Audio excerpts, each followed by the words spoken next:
Round one.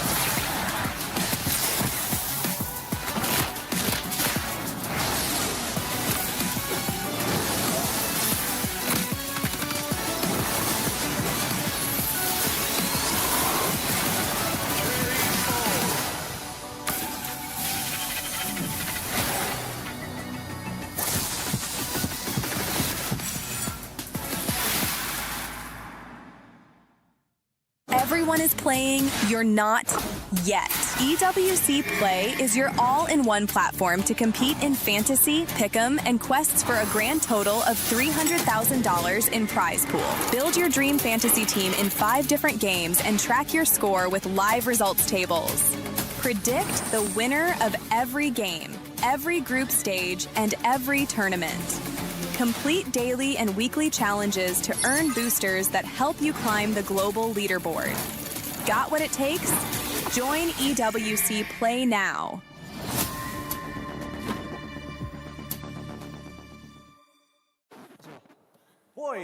Boys, relax. Let me do the introduction first. I didn't know, sorry. No worries, of course. Welcome, everybody. We are playing Don't Press the Bell, a simple game that we've already played so far. Today, we have ND7's very own Akashi facing off against the one, the only Lutpi coming in from Onyx. Boys, I will give the countdown. You've already decided who starts. Are you ready? 3, 2, 1, go!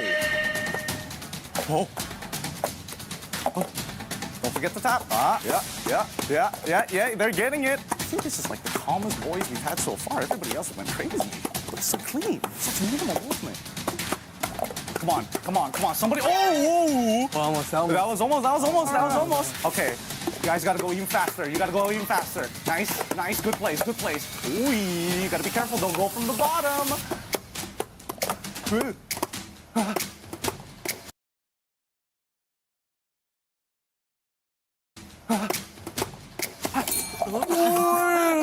Oh no! I'm so sorry. That was a great game, but it came down to that DQ at the end. The bell accidentally rung. I'm so sorry, man. Well done. Thank you so much. And hey, that was us here in our Flex studio. Guys, remember, don't press that bell.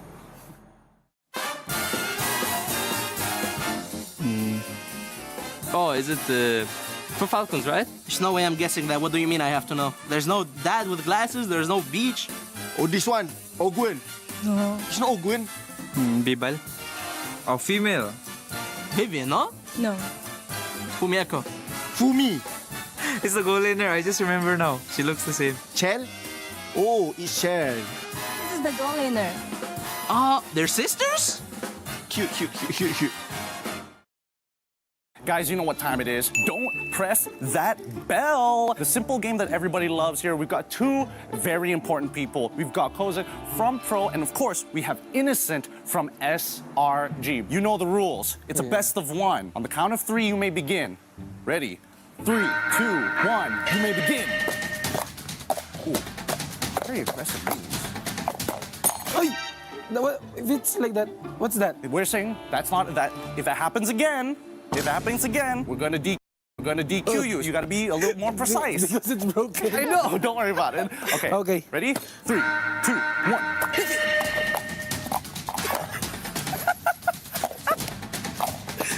You're so scared. Why are you so scared of it? The hesitation. Don't hesitate. You can tap it. These guys are no, that was the cleanest. That was the cleanest take. Well done. That was an awesome game. Remember, boys and girls out there, don't press that bell. We'll see you on the next episode. The Mid-Season Cup at EWC makes its third appearance, and for the first time in MLBB history, the prestigious stage arrives in Paris on European soil. Awaiting the 25 teams from 15 regional qualifiers is a monumental $3 million prize pool and crucial club championship points. MSC opens with the group stage, where 15 qualified teams and 1 team from the wildcard qualifier will be split into 2 groups of 8. Both groups will compete in a double elimination bracket, where 2 wins secure a spot in the knockout stage, while 2 losses send teams home. The top 4 teams from each group will advance to the knockout stage. More unforgiving than ever, the knockout stage puts everything on the line. In this single elimination bracket, teams will clash in a best-of-5 series throughout the quarterfinals and semifinals. For those denied a place in the grand finals, one final battle remains, a chance to secure a podium finish and claim an additional $100,000 in the third-place match. Here, one moment can change everything. One mistake ends the dream, one clutch play creates a legend, and at the end of it all, 2 teams remain. One final series in a best-of-7, all for the grand prize of $1 million. One chance to rise above the rest. Who will become legendary? Who will prove unstoppable? 2 champions, 1 game. This is MSC at EWC 2026.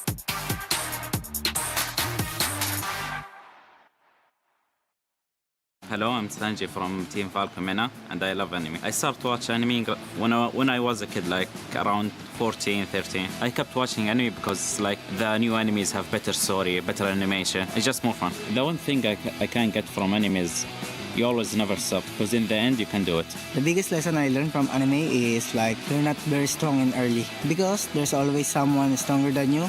That's why you need to practice every day. Whoever say anime is for kids, most likely they haven't watched an anime in their life. Some animes are for kids for sure, but for others are for adults. Some anime for adult because of the animation, like more to the blood style, more bloody, not the high school anime for the kids.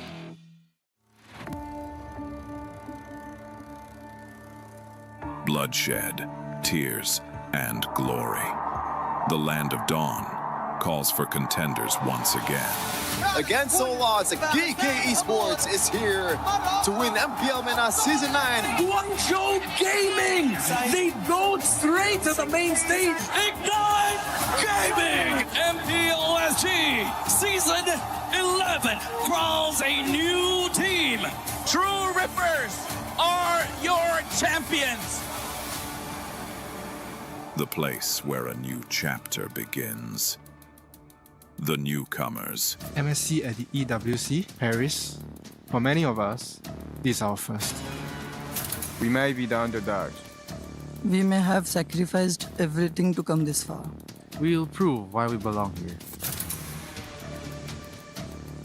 It's the first MCT Grand Finals, and Entity will be your first champions. Bro! Esports is the reigning champion! Team of Falcons will push forward to the main stage of MSC. Congratulations! Vamos, as you punched your ticket to France for EWC! Breaking barriers, defying limits. The aggressors come with nothing to lose. We carry the expectations of our country, our families. The fans who believed in us.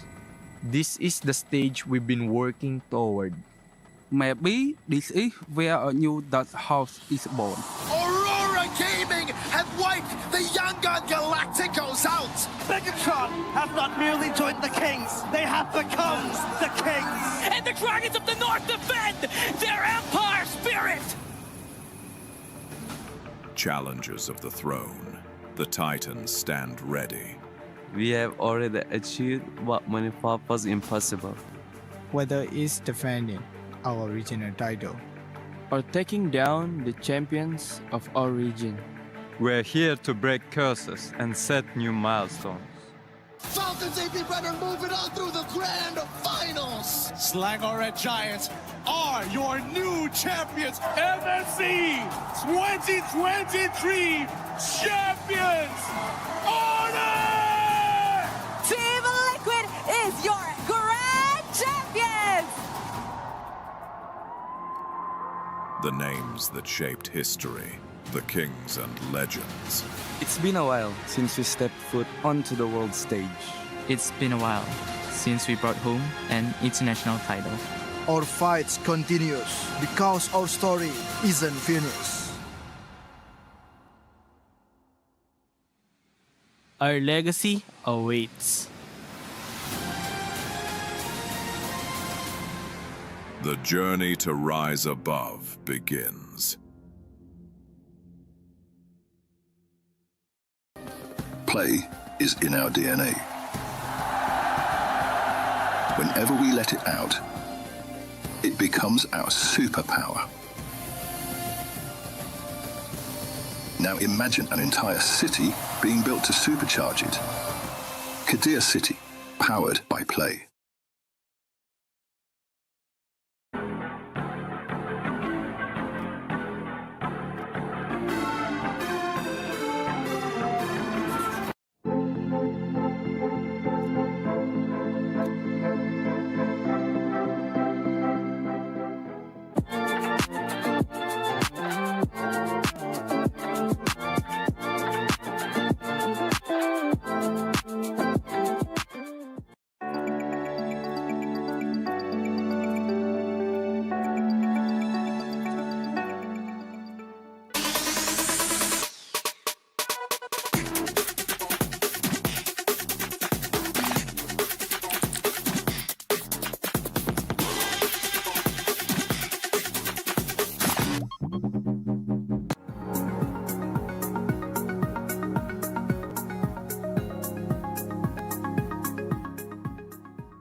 We booked Esports World Cup up.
Hold me close and hold me fast.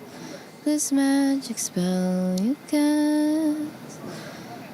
This is. What's wrong with you? I hate this part of the competition. 2 teams are going to be eliminated today. But I mean, we've got a couple of teams that are going to be going through to the knockout stages, though, right? It's not all doom and gloom. But imagine the keys. That's right, we get to crush the keys of some losers today. They're going home. It's day 3 of MSC here at EWC.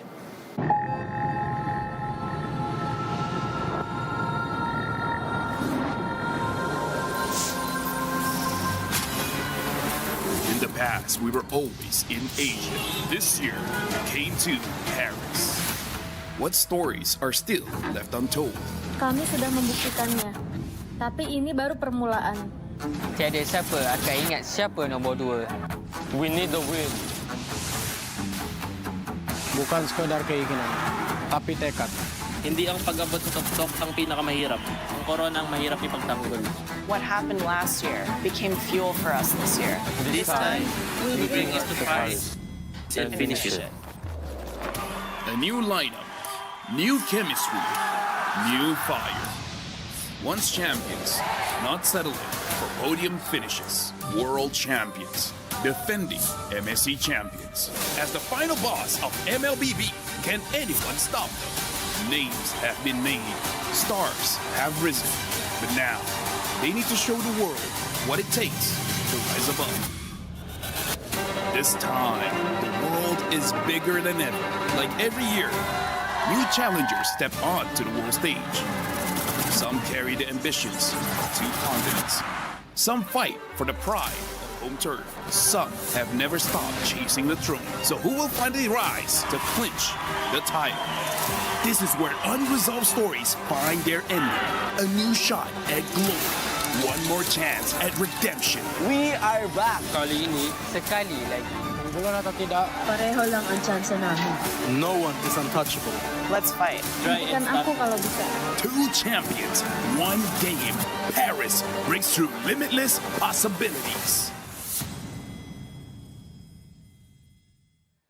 For an entire summer, the esports world is lit afire as we join ourselves in this competition of MSC in Paris, France. A new location with new challenges, new competitors, maybe some new stories, as yesterday's upsets are only the beginning of what MLBB may have to showcase in this 9-day event. What an exciting time to be here, and welcome back yet again for day 3. Yes, there are knockouts going to be happening here, but on the other side of that doom is a little bit of glory that you might be able to seize by advancing to those stages and having a chance to play for that trophy. Sitting up on top of the Lenovo Legion Gauntlet stage. Welcome back, everybody. My name is Rain Day. I'm joined by 2 amazing casters, analysts, I mean, do it all, man. Naisu, who's been, casting this entire time. Welcome on the stage, my friend. Thank you. you. Of course, LaFell, who we've seen next to me alongside. Naisu, you were having a different perspective than us on the desk.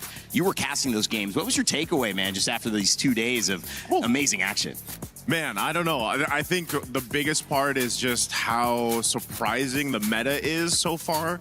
That's probably the biggest thing. And let's talk about, too, I know we'll dive into this more, the upsets on upsets that were yesterday. Yeah, LaFell. I mean, it was a crazy day. I mean, like, again, for an analyst to see something new is always refreshing, because my biggest worry, and I feel like I've told this Naisu time and time again, I'm worried when we get to the MSC, it's just going to be copy-pasting, It's like, what is the #1 strat? And we all are going to do the same thing, but clearly that's not the case. We've seen teams excel better in the early game. Some teams, they want to scale up into the late game, and because of that, the meta changes, and I love that. It makes it so that my job is relevant. Because I gotta see if everything's done. Because I get to see more of you all the time. Yeah. And one of the great things is we get to look back at what were those upsets yesterday. So our STC Rewind has us covered for all of that action. If you missed it, big names fell. Aurora with the 2-0 upset over Team Liquid PH. That was a big one, but we saw it across the board, LaFell. Looking at yesterday, it was just surprise after surprise. Yeah, Selangor Giants put up a good fight against Pro Esports. I gotta say, all 3 games, they were very, very strong. People have their own opinions on the win and loss, but I gotta say that one was worth watching just as an MLBB fan.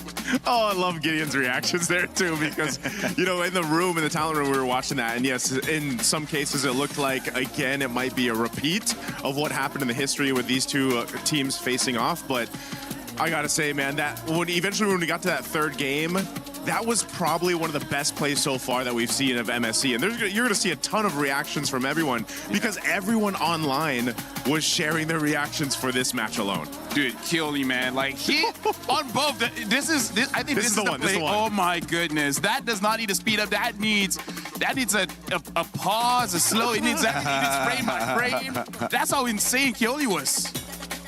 Dude, even this one, like, I know they had that for SRG, the Malaysians out there, but then you have a big just kind of support for Team Liquid Philippines coming into this for MSC. And of course, Coach Midnight, you guys talked about it so much in the drafts. We got to he's a traitor. Games.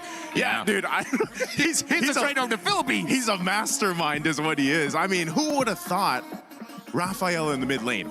Who would have thought that upset against TL? Only Midnight, man, only Midnight. But then, it's a good thing, like, not again, but it's more like Onyx bringing it back to be like, hey, you know what? We still got to control this. We still got to hold the throne. Onyx showed up against Entity 7. And you know, fun fact, like they are not the champions in this group. And hey, maybe that's why they've been looking so good because as we know, number 2 is usually the hungriest. Number 2 is, and even on that one, you know, get a good look at Coach. Yeah, but there's me, Gideon. Dude, Gideon and you? Gideon and me. You forgot to say your own name? Gideon and you. You know what? But that's the thing, too. Then we end up the day here. This was a sweep.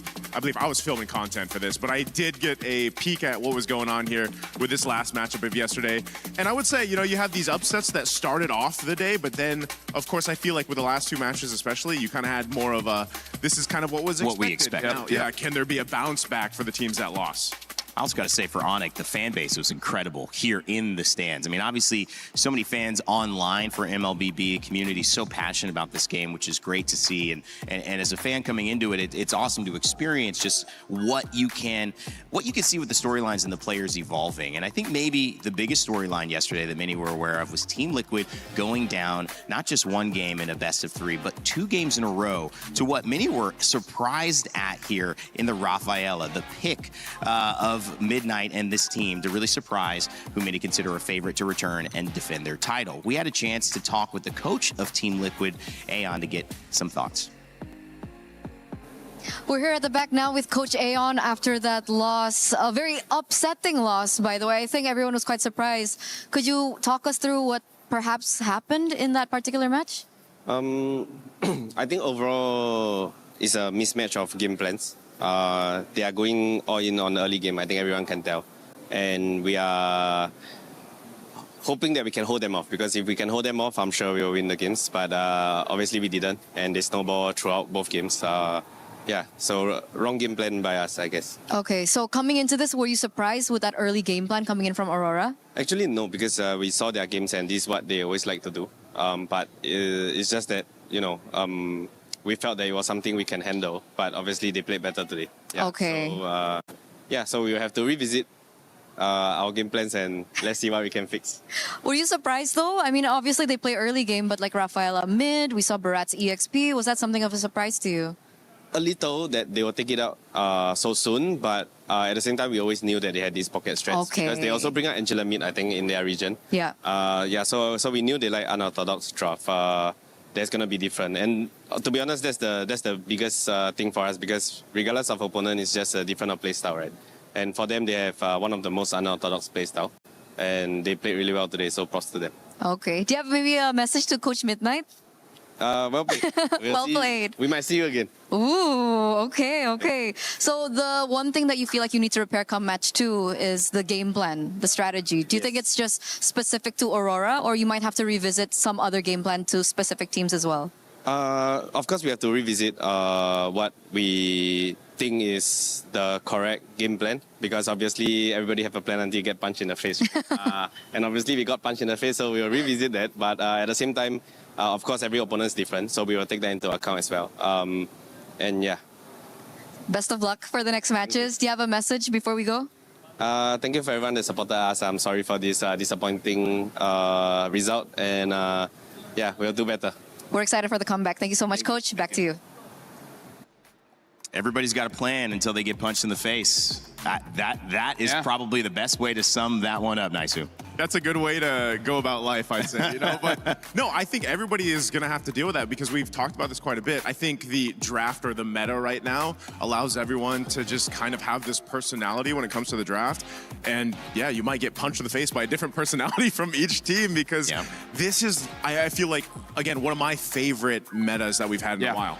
I would say one of the defining traits of this meta is the fact that it gives more advantages on many different states of the game. Where before this, the biggest advantage is for that late game because of the def timers. But now they give a different advantage in the early game by enabling you to get more gold out of the jungle, right? And also denying a lot of gold from the jungler as well. So before this, if you win the early game, you can't really take advantage of that by expanding the gold lead, but now you can. So I feel like that really opens up quite a lot of strategy. And you know, in hindsight, after seeing the first few days here, I believe like that was the right way to balance the game, making it so that if you want to play early game, you have something to fight for. Things we'll find out as we head into the action for today. Group A's bracket should be on your screen in just a moment so we can show you what it looks like after visiting this group 2 days ago. We saw Group B yesterday. Now it's Group A. To remind you of the results, it was Vitality and Falcons PH that moved on alongside Vamos and Team Spirit.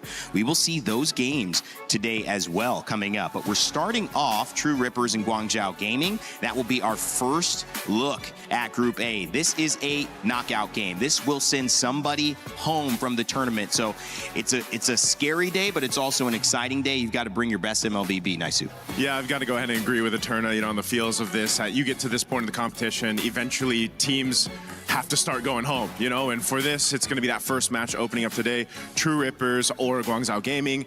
I think both of them had a really challenging first match for MSC. Yeah. And so I feel like this, you can take it as, did they learn from that experience and what do they take to adjust going into this match? Because now tournament lives are on the line. I gotta say, between both teams, I am very much impressed by Guangzhou Gaming, even though they lost against Team Falcons, but they made Team Falcons really fight for it, especially when it comes to the early game. The reason why Guangzhou lost was because they couldn't extend that lead. They got kills, but they didn't get turrets, they didn't get anything in the jungle, they didn't get turtles and such like that. So I'm wanting to see, yes, you can win the early, but what do you do with it? That's the maturity I want to see from Guangzhou. I want to add real quick too, I was impressed. Game 2 of True Rippers, because game 1, it felt like they were kind of nervous. You know, I feel like they first time on the international stage, they got a huge community behind their back. And then game 2 was rather impressive. They held a lead against the team like Team Vitality, and then they lost it. It slipped through their hands. Garcia had an amazing game on the Mozkov, so maybe they can take what they did best in game 2 and then bring it into this matchup against Guangzhou. Well, let us know what you're leaning towards. Both signs of life for both teams who had tough matchups, but now one is going to prevail, one won't. So make sure to get your pick'ems in. You have a few minutes before it closes, so let us know. You think True Rippers are taking it? Is it GZG that's going to stay alive in this tournament? You let us know what the pick'ems. We'll tell you the results in just a few moments before the match, but get those in right now. Conversation in the green room. We kind of start the days with these conversations. An incredible shout out to Maui as well, who's helping us with the editorial side of things, helping me get caught up to speed. International tournaments are difficult for anybody, but for your debut, and a lot of the players on True Rippers are debuting in an international tournament here, feeling like they're doing pretty good? Oh, it's tough to say after one match. It's not enough time to see. It's not enough evidence. You know what I mean? I feel like any team, any players that first make their way into the international stage, and it's the first time for a lot of people really to see them, it's just one game's not enough. And a game against a team like Team Vitality, like more, you want more from them. And hopefully, again, we get to see what that case is going to be here. It's just unfortunate that it's so brutal, this stage, where it's like, if you get 2 losses, you're pretty much done for, you know, for MSC. So hopefully they can make it come together here, but I think that's one of the things. There isn't enough evidence yet to really put them in a perfect place. And when we talk about getting punched in the face, you just hope that a game like this for both these teams who haven't had too much time, it gives them a little bit more time within game, right, LaFell, to learn some things and to not just have to react so heavily in game 2 and risk going home if it's a bad reaction. Yeah, I gotta say, since we're looking at Guangzhou Gaming just now, I want to talk a little bit about Recall, especially game 1 when he was using the Nolan, where Nolan is one of the top junglers now, but the only reason we haven't seen him just because Ling is open and Hirara is still open. So we'll see whether they will go to that again, because I gotta say, their draft was unorthodox, but based on what Aurora already did, I feel like for now, the draft is in a state of limbo where there's no tier list, but it's really about interacting with what the other teams want to do. And it's not even a hero-hero interaction. Sometimes it is just a hero-team reaction, right? You want to go late? All of our heroes are early. We'll win the game before you get a chance to fight back. This is a great talking point. I'm sure we're going to hear it a lot today, especially as True Rippers get ready to take the stage. This is a team that is, like I mentioned earlier, got not so much international experience, but is performing, at many would say, very well. Can they continue and get a win? Can they actually win this set? That's the question I think True Rippers are going to be asking themselves. Their road to get to EWC also hadn't been easy, but it's one that we should pay attention to before they maybe play their last match.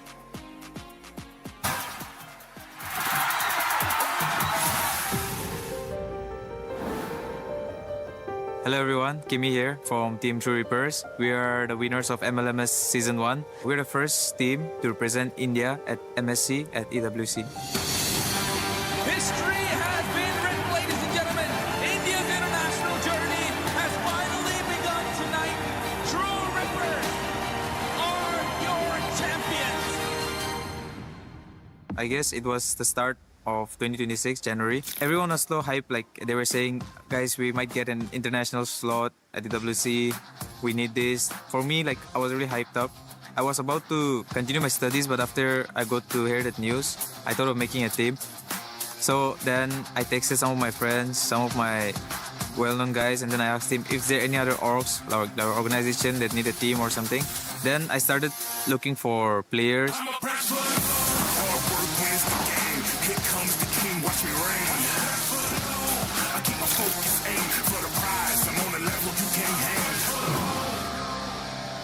My players, they were getting offers from different teams within India. So I was worried, like, what if I lose my players? I won't be able to make this team anymore. But luckily, a guy texted me out of nowhere and then he was like, Kimi, right? I have an offer for you, this. So I was like, yeah, anything is fine. I just want to bring this team to India and then, participate because I know we can win. Talking about Kyle and Asuna, Kyle, it's like, he's with me since the past 3 years. He's known as the gold standard of India. So he's just too good at his mechanics. Asuna is also known as the best mages in India. He wanted to try out and then we worked out really good. Everyone liked Asuna and then that's how we formed the team. We Indian players, we never stop playing this game because it's the love and affection for the game.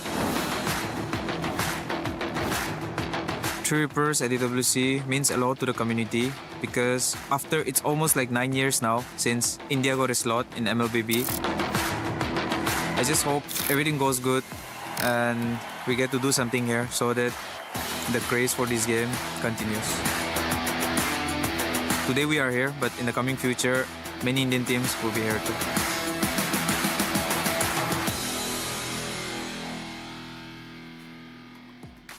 The start of many more, says Rahansya, as he talks about representing India for the first time on an international stage.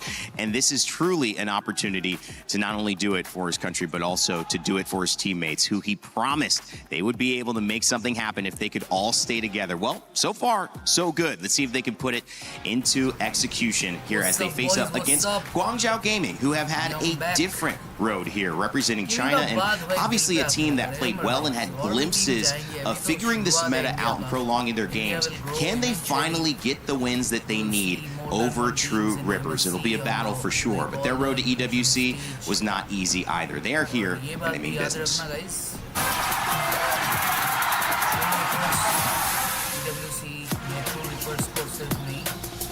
They are also 刚到 GZG 这个战队，我被他从中国的另一个战队买进来，然后刚来到 GZG 就打进了 M7 的外卡。但我想，其实 M7 我们可以走得更远的，但是我们倒在了外卡的决赛，输给了我们的对手蒙古。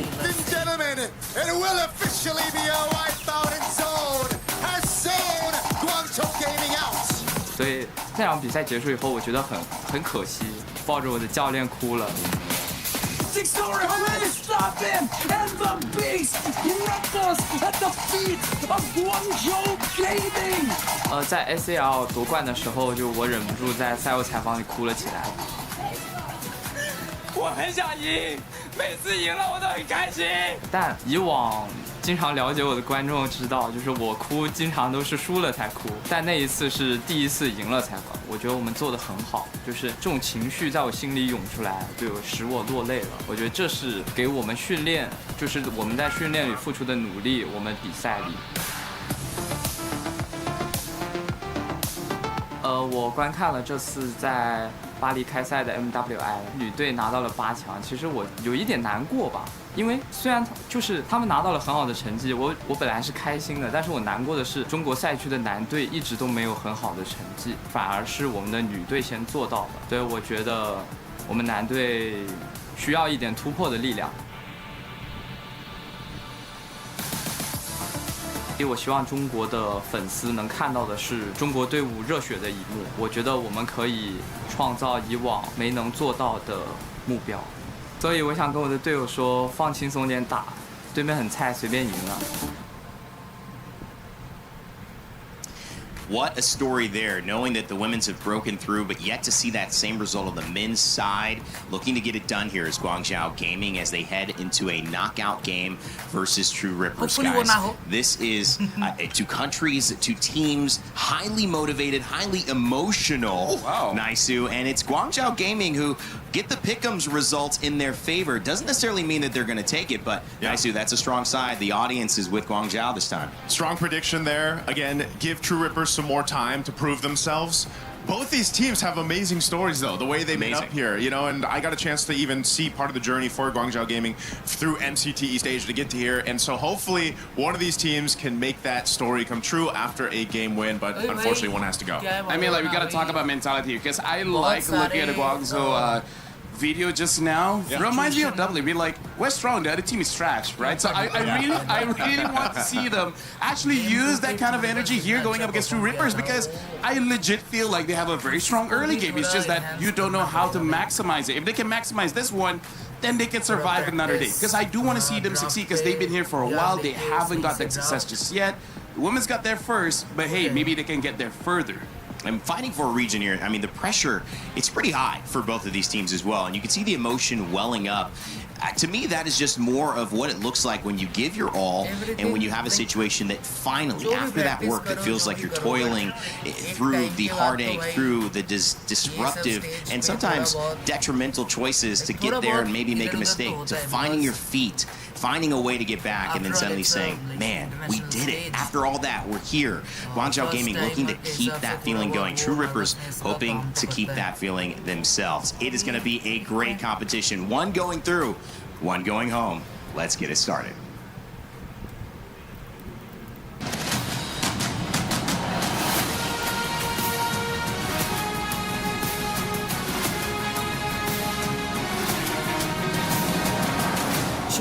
It's crazy how fast time flies, and today things heat up here, the elimination day of MSC. Yes, you are right, Milosh. Right now, we are actually by the Key Crushers, where today, two teams, Dreams, Hope, and Keys, get shattered.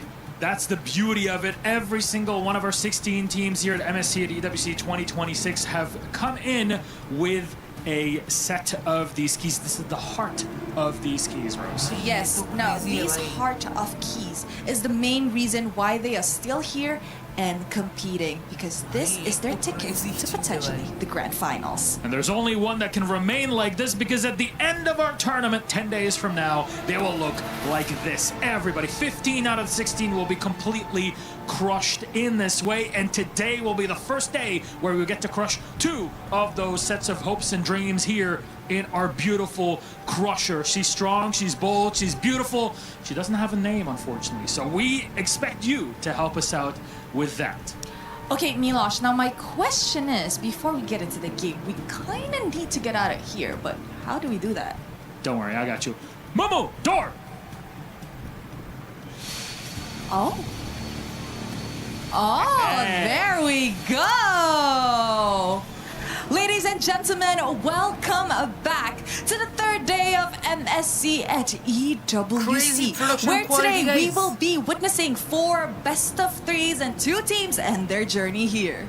It's a lot on the line for our squads, because 2 of them, in our middle of the day, they'll be playing to qualify on and move on to the playoffs. 2 of them will be eliminated, however, as that attention will be on the lower bracket, which is exactly where our first game is going. You are right, and to kick off the first elimination of MSC 2026, ladies and gentlemen, join me in welcoming True Rippers! Let's go, boys, let's go. In their first international debut, True Rippers has to do whatever it takes to come out on top. Previously, they went up against Team Vitality, and oh boy, was game too close. But the question is being close enough to stay in the game? When there's a lot of pressure on the line, it can really get to you. Let's welcome their opponents, Guangzhou Gaming!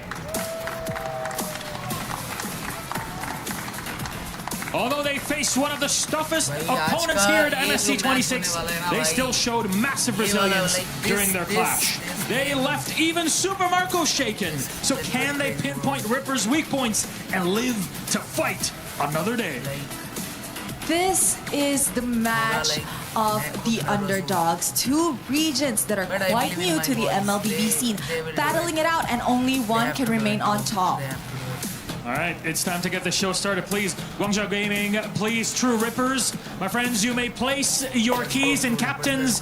Remember to shake hands or fist bumps or even do a little fadeaway before you get over to your seat, because this one is about to heat up. There it is, respect between our two teams. Let's get our first elimination match on the way.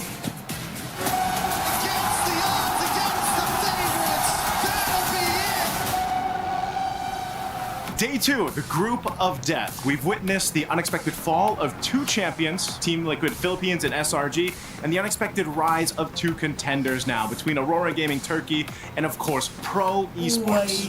Nobody can get away with the They will take game number 3. I feel very happy at that moment because it's my first time in the international, and SRG is former champion and we didn't expect to win them. So when we won, I got really emotional.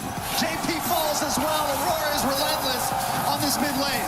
What a statement this is. It was a big match for us, and it's quite good because they're the last MSC World Champion. We expected to win because we can beat any team in this tournament. We're not afraid of anybody. Actually, they need to be afraid of us.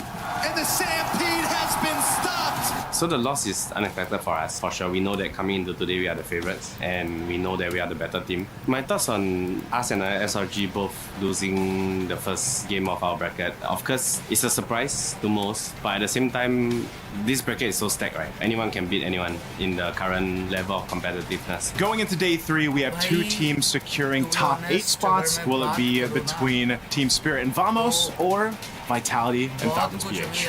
And then we'll also be sending two teams home. Will it be between True Rippers and Guangzhou Gaming, or will it be Falcons Mena and Ignite Gaming to be sent home?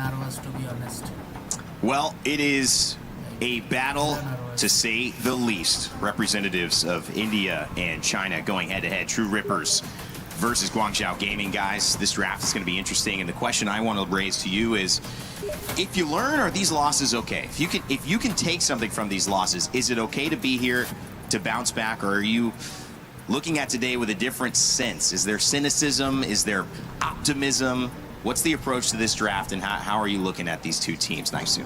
You know, that's always something that we think about. Like, what do the coaches say to the players here? Let's say they had a devastating loss, and whether it was the game or the series, how do you approach that? You know, how do you get your players to reset? And the champions, the multiple champions that have either won MSC or the World Championship, all have to go through that, right? You face losses. I mean, even last year's champions here at EWC faced a loss, a devastating loss. So the reset has to happen, and I think the best of the best reset quickly before they jump into the next game, and they just go in with a new mindset. Well, two champions, one game. Make sure to grab your My Champions pick and pick your dual champions and win 50,000 diamonds. Grab the QR code with your phone, tablet, whatever it is, right now on the screen, and 5 winners win 10,000 diamonds each. Remember, this is live until July 27th, so make sure to act fast. LaFell? Randy, I gotta say, when it comes to elimination matches, it's a good test for the coach as well as the players on how they know each other as well as themselves, because some people perform well under pressure and some people don't. And because of that, the strategy as well as the way that you talk to each other is going to be very different, right? For example, if you don't do well under pressure, you got to get them comfortable. And for people that works very well under pressure, that's where you make them lock in. That's where you make them extra focus.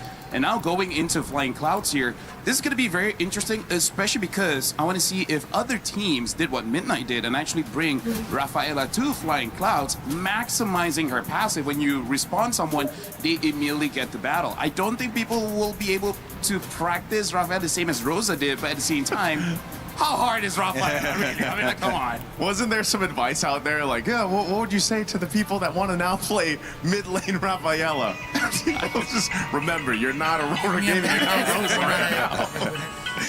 Well, the draft begins here, and it is going to be a big one. We're trying to see if we can start expecting certain things, but expect the unexpected has kind of been the nomenclature for these last days at MLBB's MSC here in EWC 2026. We'll see if that continues today, guys. I like that they just took out the Hirara, by the way. You know, True Rippers, they're not going to let that slip through. But so what we're thinking is, yeah, you might actually see the Ling be picked up maybe first to go in the hands of Guangzhou Gaming, if that seems to be the play, unless they ban it out, because that's been the trade. I feel like so far, just like we saw weeks, you know, the past couple weeks here, even back in Wildcard, LaFell, where that meta kind of settled into place over the course of days. Now you're in day 3. You know, you have to go ahead and just pick that plan, that game plan that you're really comfortable with, especially for these two that are facing off this elimination. And now True Rippers will also take out a big gold laner that's been popping up all the time, right? The Claude and the Hirara is dealt with, plus that Freya. What are we thinking here? The Ling first pick? No, it's the Atlas. Honestly, like, I feel like the Ling first pick is okay if you ban out the Eudora, because I really feel like the Eudora is going to be quite a talking point, because it's good basically in most drafts right now. And when it comes to the Ling, we've seen basically 2 heroes doing well, which is the Eudora as well as the Moskov. I don't know how other teams are going to do with that information, because Moskov is just one of those heroes where either you're good at it or you're not. Yeah, this is, there's the Ling. I was expecting it to come up at least on the swing. Yeah. And the Valentina. Oh, I thought it would pick up the Eudora for themselves. Eudora, to make sure that they don't get countered. That does mean the Moskov is going to go over on the side of Guangzhou Gaming. And we'll see what they pick up here. I really want to see a Eudora here, because then you basically have 2 counters for the Ling. And the Ling basically will be there she is. The main setter for True Reapers, right? He's going to be the position 1. He's going to take all the farm, and he's going to try to take over the game. Now Guangzhou, they actually have quite a lot of crowd control here. Nice from the Atlas as well as Eudora. And then Moskov, his crowd control is just to protect himself. But now True Reapers getting Bellard, which as of right now is an S-tier pick in Rogue. I almost thought that True Rippers would want to secure themselves the Moskov, man. I mean, that was the best performance we got to see from Garcia. You know, again, if I remember right, he was like 6-0-10. He didn't die in that game too, and that was crucial for them. But, you know, now, because you banned out that Claude, the Moskov gets taken. What are they planning to put in that gold lane? We've seen some weird picks being placed into the gold lane the past couple days. Yeah, I mean, Double Fighters has showed up randomly, right? And we've seen that, even Paquito in the gold lane, trying to see if there's something sneaky. The one thing yesterday did tell us is that when you guys were looking at that ban, you're saying this is an honest draft, right? And that kind of exposed them to a very quick loss in our final set of yesterday. So maybe trying to hold a few of those maybe interesting picks later on, True Rippers, so they don't get caught out. Something that True Rippers can do if they do want to go for that double fighter. Other than the Paquito, we also got to talk about the Ruby. The Ruby can actually create quite a lot of space, making it quite easy for a Ling to go in and out, because that's one of the problems when you're not incredibly fast on the Ling. 1 stun and then you're done. And there's a lot of stuns here that can capture you. So I'm looking at something like a Ruby alongside the Bellark as well as the Valentina, just to create a lot of space so the Ling feels much safer to go in. Yeah, that's the problem with the Ling right now is, you know, anyone that's going to pick him up, draft the Ling into their composition. Not only is it such a micro scale, like scaling hero for people to showcase, but you need the team to support that. The same thing we've been saying about the Hirara pick, and your team really has to support you to be able to do that. Now, obviously, she's got a little more iframes to work with, a little more mobility, but Ling, same thing. You don't want to feel pressure in your jungle, your buffs being stolen. You need that space, because otherwise you just end up split pushing across the map when the rest of your team's trying to fight, and that's not where you want to be. So this Paquito coming up adds a little bit of a layer to the damage profile. This is most likely we're going to expect just go in the gold lane. It is still possible that it could EXP, flex. right? Could EXP. We saw this in the gold lane yesterday in the hands of Sigibo, if I remember correctly, and maybe a couple more times. But, you know, that's the thing. You need to be able to go ahead and support this Ling's best time. Whoa, the Saber, though. Saber, a surprising pick. Oh my But god. it has been in my head, but I don't think anyone will be crazy enough to do it. But Bro, this game honestly, this is the kind of lineup that I think you would be crazy enough to do it, because going up against the Ling, Crazy guys. Saber might not have enough damage early, but when you have a Crazy Eudora all alongside day. you, you're gonna have enough damage, because Saber has changed a bit. He's not full burst. He's about going in and out, in and out, in and out. And now, True Ripper's finishing up with the Badang here, so quite interesting. Badang EXP or Belleric EXP, so Not sure, yeah. Okay. not sure what's gonna happen here, but I gotta say, I'm liking what I'm seeing from Guangzhou Gaming.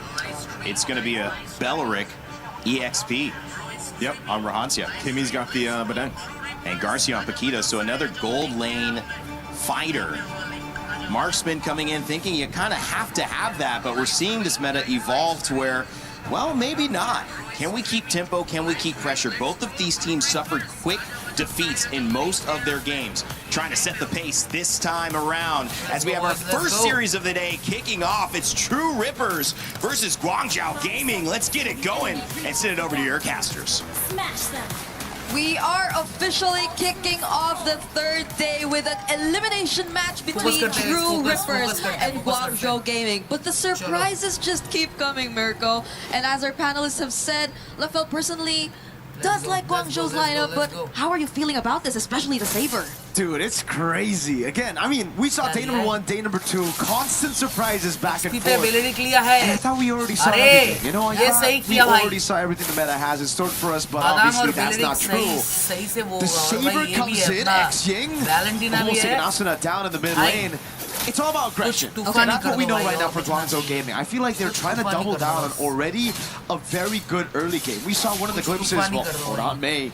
Again, speaking of that aggression early on, a steal from X-Ying, but again, for Guangzhou Gaming, they did well against Falcons in the early stages, so if they can actually do better by punishing and capitalizing even more in the early game, I think they should be able to close things out. Yeah, I guess early game really is the name of the game right now, especially in the current meta, the way things have been for the previous games that we've observed, and it's looking really aggressive.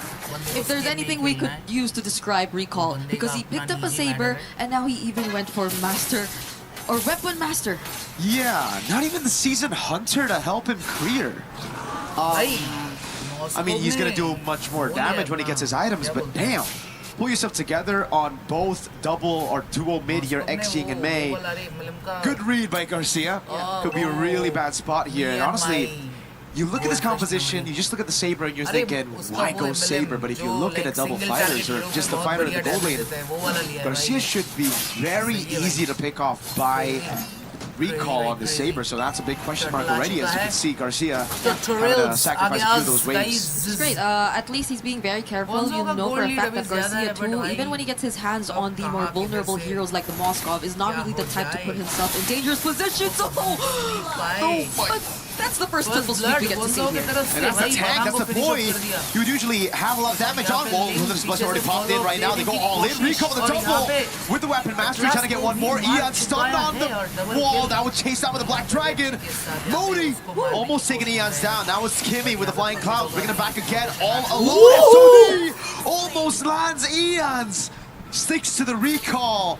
2-2, but it's Guangzhou Gaming with the turtle. Yep, I really thought True Rippers could have made something out of that, especially as they already were able to somewhat trade out the fact that no longer, or Recall no longer had the triple sweep.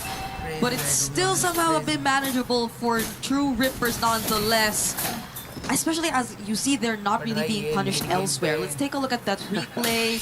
Modi still getting in. Really close though, really close call, but the punish from Kimmy. I nearly forgot that we were on Flying Cloud, so things would be happening pretty faster than we thought. Yeah. That's what we. I guess that's the reason he went Saber as well. Maybe. Even if they die without him using the triple sweep, then he can just go and do it all over again after dying. But dang, that damage with the weapon mastery. He already picked up the Hunter Strike now and the lethal ignition. Even Kimmy wasn't ready. He's gonna have to go straight into a Dreadnought's armor at this point. Yeah, so it's probably really just they want to go for the kills, always the kills, and that's where they start converting eventually. But it's also them on a Moskov, so I feel like they will have ways either way of dealing with the macro, even if, let's say, they just try to focus on the kills. If we're talking about the mid trio, who, by the way, have been doing a great job here. really keeping Kimmy and Asuna in check. Folks, you gotta remember, this is an elimination match between Guangzhou Gaming and True Rippers. Loser goes home. They're gonna go straight to the airport, out of Paris, back to their hometown. So it is brutal. Yeah. The fact that Guangzhou Gaming decided to bring out the Saber in an elimination match shows you just how confident they are. Again, capitalizing on early game advantages. Yeah, and you see, oh, hold on, that's a Ripper. Yeah, a bit disconnected. Oh, big fatal links by May. Another big fatal links as well. As now, Time of the Blaze gets locked in. Ian's running down the wall. Now it's Rahansha isolated against the rest of the team as Modi picks him up, and it's an all-out win for Guangzhou Gaming. Yep, the disconnection is something kind of punishing there for a True Rippers, as we saw Rahansha engage, but Garcia all alone here. Okay, will at least be able to regain positioning, but recall, will he contest? Oh, big ult already down. May comes in with the perfect match. Kimi trying to stop it now as Modi pops in a furious dive and the red tree goes in. Garcia with the secure now as they go all out. Ian's being able to kill, but gets caught with a triple sweep again as Xing takes him out of the fight. And again, it's a turtle to TRX and Guangzhou Gaming with a trade as CY gets a tier 1 down below. Yep, that's all CY has been focusing on for now. And Garcia, the fact that he was really there, the participation he had in that team fight was really massive for True Rippers at least. Oh, was that the... Recall got it, right? Recall got it, yep. Okay, he did not even have to get up close. But at least for now, True Rippers, they're really trying to minimize this lead. The damage that you would assume would really be massive right now. It's not really happening just yet, but May is not going to go for the set. Asuna has the Fatal Links as well. That's been a way for TRX to actually respond to the Fatal Links from May, but the thing is, it's just Asuna, right? Everybody else who gets caught by the Fatal Links, they're locked down, so Asuna can purify and get her his own Fatal Links, but there's just no damage coming through. Meanwhile, Guangzhou Gaming, on the other hand, they have the combos ready. And it's also that disconnect that TRX really got to fix. Rahansha, I feel like at this point, just wait for Asuna to get a set. Wait for the Fatal Links first, then Rahansha can go in with the Wrath of the Dryad, or just use it as a counter-engage tool. Which is... I don't know if it's Oh, no. counterintuitive, because they wanna like go for team fights based on their composition, but you wanna look for the damage too. Oh, hold on! Triple sweep. Eons gets away with the Time of the Blades. Interesting. I thought that was gonna be a one-shot by Recall. The Fury Siphon, the DOT. Take it down on Eons. He gets the Finch poise, but it's not enough to keep him alive. Why did he walk back? Oh no! Did he not see that Modi was actually there too? Modi got him good. That was a surprise and very unfortunate for Eons right here, because we were talking about where the damage would come from True Rippers. May? Good peel by Kimi, but now he's gonna be the sacrificial lamb. Straight into Modi, back-to-back kills for Guangzhou Gaming's XP laner. Yep. So at this point, it's gonna be really tough to just stop Guangzhou Gaming in terms of what they want to do now. They're just bursting this objective.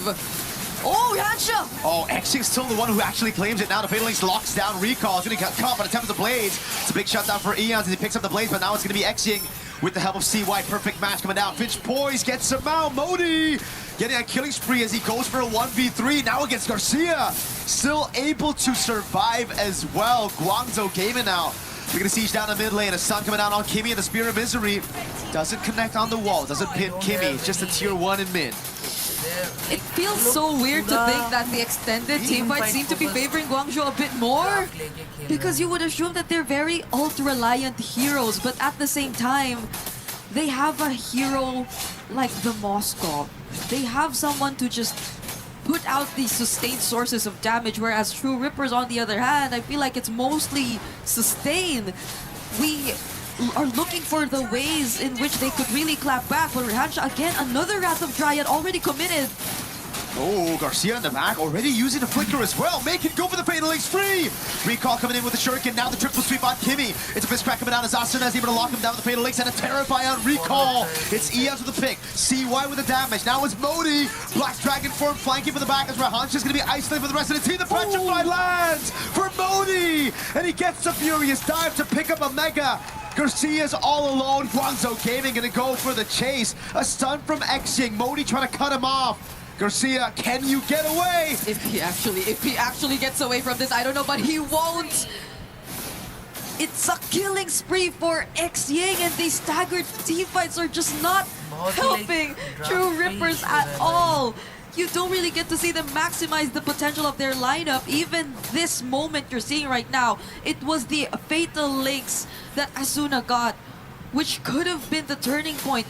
But the fact that they also had to take into consideration that GCG were just so good at kiting, and that there was also a follow-up Black Dragon form punishing Ians. It is just not looking good for True Rippers. They really have to solidify their coordination in this game. I think in this game it's looking just very tough already. They don't have a marksman, they don't have scaling aside from the Ling. Ians can still be a threat later on, but again, of course, like according to Indian, with all this CC, with all this lockdown, with all the tanky members that Guangzhou Gaming have, it's going to be extremely difficult for TRX to find another opening here. Yeah, because maybe you could rely on Kimmy to find the target, but who? Because you don't expect Sai, you don't expect X-Ying, you don't expect Recall to just be in the same spot at the exact same time. Oh, but they don't know Kimmy's here though. Oh, now he gets spotted. Now they know. My goodness, True Rippers, how are they going to play around this? Kimmy's trying to look for positioning again. But oh, that poke. Yeah. They can. They can. Look at the far lane up top as well. Ian shows himself this is a bad time. Guangzhou Gaming know that it's been a bit too quiet for Ian. He hasn't shown himself on the map. Most probably set up top, so it's them committing onto the neutral objective. True Rippers not given a chance to actually follow it up. Rehansha with a flicker in the top, but doesn't land on anybody. Now it's Modi who's trying to look for capitalization. Oh, furious dive and a petrify from Modi. The SOD lands. May's trying to follow it up, but it will not be taken. Garcia with the recall in that bush. Modi, what? Reads out the position. Garcia's recall has been compromised. And now he's all alone, running again against Guangzhou Gaming. Oh, okay. This will take a bit of time for True Rippers to actually get to track him down. It's only May assigned to do that. Look at recall, triple sweep, bang! Fatal links the combo as well. Garcia was knocked up for a whole 2 seconds. Yep, Ian's just gonna settle with these trades. This tier 2 up top, but the Holy Shields are looking to go down now, and there's a Black Dragon form 2 coming in from Modi. But at least True Rippers can defend for now. At least for now. X-Ying, okay. Luckily, X-Ying didn't have the ultimate. Kimmy concealed right in front of the faces of Guangzhou Gaming. Now pinned down as well. The fist crack defensively. Asuna is able to find a fatal link, but X-Ying flickers out of safety, and now the Temps of Blaze comes in for Ian, but he gets stunned up. The Spear of Misery as well as a shutdown, but at the price of Ian's life, as CY continues to push in towards this turret. It's so unfortunate, because even in that last sequence you saw they had different targets, each of them. Oh, but they just went in! Full combo, triple sweep, fatal links, furious dive. Kimmy is gonna go down to Modi, and now the Black Dragon comes around again onto Rehansha. The furious dive lands onto Rehansha. Recall will walk up the SOD as well. Finally, a 3-man taunt that takes Modi down, but it's Guangzhou Gaming who gets game number 1. 20-6 on the board in terms of kills. We were thinking that they really wanted to go for kills, and they lived up to it. It was just them constantly on the lookout for potential targets across the map, and you barely saw True Rippers able to answer back, able to achieve anything, but also at the same time, they're just constantly being disrupted so well. I think one of the players who had probably the hardest time there was also Ian's on the Ling. He was the target all the time in that entire game. How could you escape from it? I mean, as Ians, you were the only dude there that could actually make a play, that could actually look for a trade around the map. And all the way from the start, it really comes down to, I feel, picking up this Paquito. This Paquito was a massive mistake because they picked it up into a Moskov, right? In usual terms, when we see it from Hiko, when we see it yesterday as well, it was a Paquito into a Claude. It was a guaranteed winning matchup so that the Link can capitalize on it. But against someone like a Moskov who has that Spear of Misery to keep him safe in lane, and even against this XP of Modi on Yuzong who knows how to play it safe, yeah, Ian just could never find a way to punish. It was, on the other hand, Guangzhou Gaming who constantly punished True Rippers. On top of the fact that they also prioritized the Valentina instead of the Eudora, which was also actually available alongside the Ling that they decided to prioritize in red side. Oh no! Oh my god! Yeah, that's exactly the kind of emotion you probably would have for this entire game. It feels bad. It feels bad for True Rippers, but we hope to see them get back on track as we have to break that down. So we're throwing it over to our panel. As well, a quick game and a good game if you're a Guangzhou Gaming fan. 75% of you thought that was going to be where it ended. Naisu, they were certainly right. That was a tough one, man, for True Rippers, everyone rooting for them because, yeah, I just feel like this was reminiscent of what happened in Game 1 for them yesterday. They weren't connecting, they weren't working together, and also there just wasn't a chance. I mean, Guangzhou Gaming, they knew the game plan, they went with it. This draft, again, it's nice to see where we are with our meta. You can bring something like this, make it work. I mean, we're talking about Eudora and a Saber in the jungle, man. I gotta say, Naisu, like, for the 3 days that we're here, I hope my sentiment stays the same. This might be my favorite international so far. Not 100%. Not favorite MSC. Favorite international of all that we've had. Yep. This has been the best. I love the meta we're at now. I got you, bro. I got you. So we're gonna go for this really we're gonna go for this very quickly, right? Because we gotta talk about the idea coming into the draft here, because the idea for True Rippers is they want to counter engage, right? They want to counter engage and they want to be able to, I don't have space, but basically what they're trying to do is that for the Paquito, the Badang, as well as the Beleric, and even the Valentina, whenever someone wants to go in, they're able to punish. It's gonna be Ling, the sole position one, to actually go and get the kills while everyone else is distracted by the other 4 picks. But look at Guangzhou Gaming. This is about engage. It's about starting fights as well as a lot of crowd control. This says enzyme, but whatever. What in the world is that? I love it. Whatever, right? Okay. Because this is engage plus crowd control. This is engage plus crowd control. This is engage plus crowd control. And this honestly can be engage plus crowd control. And damage. And then when it comes to the Moscow, we've seen this happen yesterday where the Moscow can 1v1 the Ling, and it's not that big of a problem. We're going to be looking at some of the clips here where at the start of this game, we got to look at this, okay? We're going to rewind just a little bit, and then this is what I want to show, okay? We're going to be zooming in, and we see how the members of True Rippers, they're ganging up, because this is how they want to form their formation. When you want to go in, we can counter engage. But look at all the different angles that is coming up from Guangzhou. From the side here, we see Saber is about to jump in, and from this side, we see that the Atlas is going to jump in. So there's layers to who goes in first, second, and third. There's an order, okay? So 1, 2, and then 3. This makes it so that no one is completely punished when someone makes a mistake. We're going to be playing the clip here and see how Atlas immediately gets onto 2. And then when he brings them together, they're all bunched up, and yet Saber is still able to get the proper target despite everyone clumped up being there. And this is what we like, that whenever they fight, there's always a chain of crowd control and there's always chase. No one can get away, as we're going to be looking at the second clip here, where this is again showing how devastating it is when you have one basically win condition, and the win condition here is going to be Ling.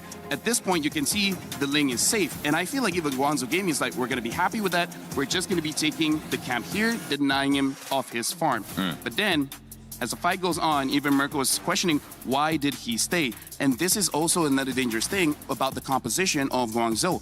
Even when you escape, you don't really escape. There's all types of DOT damage coming in from the Eudora, from the Yuzong, and honestly, even the Moscow can have some too. And then the last clip that we do want to show here, this shows the layers of crowd control that we've been setting up. And this is the #1 thing why Guangzhou wins. When they want to fight, they can fight. They don't have to wait for the stars to align. They don't have to wait for Atlas to have a perfect engage. Anyone can start a fight. They on go. Yeah. They on go, yeah. We're just going to be finishing the clip, but essentially, why I love this draft, it's easy to execute. There's multiple ways for you to start a fight. More importantly, multiple ways to end the fight. Thank you very much, Naisu. That was awesome, LaFell. Thanks, Naisu, for that as well. We had a chance to catch up with Guangzhou Gaming's coach Sunday before this match. So far, so good for Guangzhou Gaming. Can they keep it up? I am now with Coach Sunday from Guangzhou Gaming. 那我们现在呢是有来自于广州 Gaming 的这个教练 Sunday。 How are you feeling coming into this elimination match? 那么今天呢，在这次淘汰赛当中的这个比赛感觉如何？是指比赛里的表现吗？比赛。Do you mean how I feel during the match? Going into it, going into the match. 你进入到我们这个比赛，进入到这一个场次，感觉如何？感觉还是就感觉还好吧，因为我今天比赛我还是很想赢下来的。Well, it's okay. Actually, I really hope our team could win this match. For sure, for sure. Because I've been hearing that you have a lot of experience in MOBA. And, you know, with that sort of experience and that sort of knowledge, what is the strategy coming to this next match? 是的，那我们可以理解。然后我听说你在 MOBA 这个 game 当中呢有非常多的经验。那么进入到这样的一个场次之后，你觉得还有什么哪些您的经验、您的这些战略策略，可以带到下一轮的比赛当中来？我觉得 MOBA 游戏的，整体的风格都是差不多的，但是有一些细微的东西是很关键的，特别是在这种高强度的比赛里面，越是那种细枝末微的东西，然后越能决定比赛的胜负。Well, I think lots of mobile games are quite similar. However, I really needed to pay attention to details, and those small details sometimes are crucial. That determines who wins the game. Okay, so was that one of the reasons why, unfortunately, you had to lose your first match up against Falcons PH? 那么这个是不是有一个你就是在第一场比赛当中输给 Falcons 这样的一个原因呢？我觉得是的。你们看，我们比赛第一局前期拿到了很大的优势，但是因为中间的一些小失误，导致我们输了比赛。Yes, that's right. That's what I think. Because at the beginning of that match, we were in a more advanced position. We were in a better position, but unfortunately, because of some small mistakes, we lost the match at the end. Okay, were there any other challenges in that match? 那么在当时的那个比赛当中，还有没有一些其他的挑战呢？主要来了这边之后，我们的训练时间也比较短吧，然后训练赛打的可能比较少，然后可能选手当时没有进入状态。但是我们前天输完比赛之后，昨天又打了一整天的训练赛，然后现在大家的状态应该还挺好的。Well, I think we got here and we didn't do enough preparation. The time was limited. So after we lost that match, we practiced a lot yesterday. Now I think all the team members have got this confidence. They are kind of getting into the competing mode now. So hopefully we can do better. All the best, all the best. But what do you think about the meta right now? Do you think it's like a little bit difficult? Do you think it's flexible? Do you think it's more rigid? 那你觉得目前的这样的整个的游戏的状态，它这个方式是怎样的呢？你觉得是可以的吗？是很容易适应的吗？还是说整个的比赛这种形式就是让你有点无法适应，会觉得很激进呢？不会，我觉得我们可以适应这种问题，无论是我还是我们队伍。Yeah, I think it's fine and it's flexible and we just need to adapt to these methods. Okay, they just need to adapt to the meta. That's amazing things to know. And before I let you go into your next match, I do want to know, what do you say to the players before you get into this elimination match to motivate them? 那么呢，我们非常期待。那在我们正式进入下一场这个淘汰赛之前呢，你对你的团队有什么想说的吗？让给他们更多的这样的这个精神激励，让他们能够更好打好比赛。今天的比赛我们一定会赢啊！不光是今天，后天的比赛我们也一定会赢。Well, today's match we definitely will win. Not only today, for the match in the future, we will win too. Amen, amen, and very much good luck. Coach Sunday, thank you so much for this interview. Thank you for the translation, by the way, because we're going to throw it over back to them. All right, so Sunday talked a little bit about practice yesterday, and we said you don't lose, you learn, hopefully, and this is certainly translated what I would see Naisu in a very fast win and also hopefully some learning. Have you noticed that Guangzhou Gaming's approach is something that they can take through the rest of this tournament? You know, I think they can take the approach from Coach Sante. You know, basically, we're going to win this match, we're going to win all the other matches, and we're going to go from there. I think that's a great way to look at it, especially when you need to go ahead and bounce back, and your back's against the wall right now currently with your life on the line for this tournament. So, yeah, you go with that mindset, and maybe they replicate it and they get a sweep here against True Rippers. Sometimes when you stumble, too, you pay attention to walking. Walking, normally, you don't have to think about it. You just move your body. When you do stumble and you then correct yourself, you're much more concerned, LaFell, of the little things. Maybe that's going to help GZG. Oh, yeah, for sure. Looking at the little things makes you appreciate as well the timings when we're talking about in-game here, which, by the way, just to add on to that interview, I really feel like if anyone is interested to play Mobile Legends, this is probably the best time to play because this is such an open meta where if you're from other mobile games, whatever logic you have there, you can actually transfer it here because in just the 3 days, we've seen healers work, we've seen counter engage work, we've seen split push work, we've seen strong engage, strong dive work, we've seen siege work, basically all the draft philosophies, everything has been working so far. Only the scaling late game one hasn't done well, but I think that's more on Aurora showing how strong early game is. And maybe that's the biggest thing to look at if that continues, because teams trying to buy time, well, it's like that card is declined. Time is expensive, man. There's no time to buy, you know? And so at this point, we'll see if True Rippers changes things up. Certainly the first two bans are similar to the other bans they had, taking away the Freya and the Harara. I like this too. Ling's not going to come into contention, at least for this one. Banned out here. And also, again, if the priority is just going to be the Atlas, again, this is at least one way up to fix it. Take out the Eudora. Maybe this is the Atlas still for GCG, and then True Rippers, if they want to, again, they can get two great picks to bounce back. I mean, if you look at what they had last time, there's the Atlas. They lacked a lot. The concept of that draft lacked a lot. And I think, so he starts here with these first two picks. Maybe, again, you pick up the Moskov early. I'm not sure if they want to go ahead and take that or not, but it's going to be a Valentina right now. And, Valentina's been in an interesting position. You usually kind of have to do that when you see an Atlas across from you, simply for the Fatal Links. And as I expected, this time, they'll take that Moskov. Yeah, but here's the thing. I like the Valentina better now than before because before they had an opportunity to pick up the Eudora. Eudora in this current meta is a great position 2 or position 3 because she has great disruption in her kit. And the best thing is that it's so easy to do. Even if you're distracted, somehow you make a cool play. Now opening up though, with that Moskov, I do want to see whether Guangzhou, they will change it up. I feel like they need to pick up the Nolan now because if not, the Nolan will be banned out. Unless, again, they want to go for something like a Saber. But the thing is, going up against a Moskov is more comfortable dealing with that Saber as compared to something like a Nolan.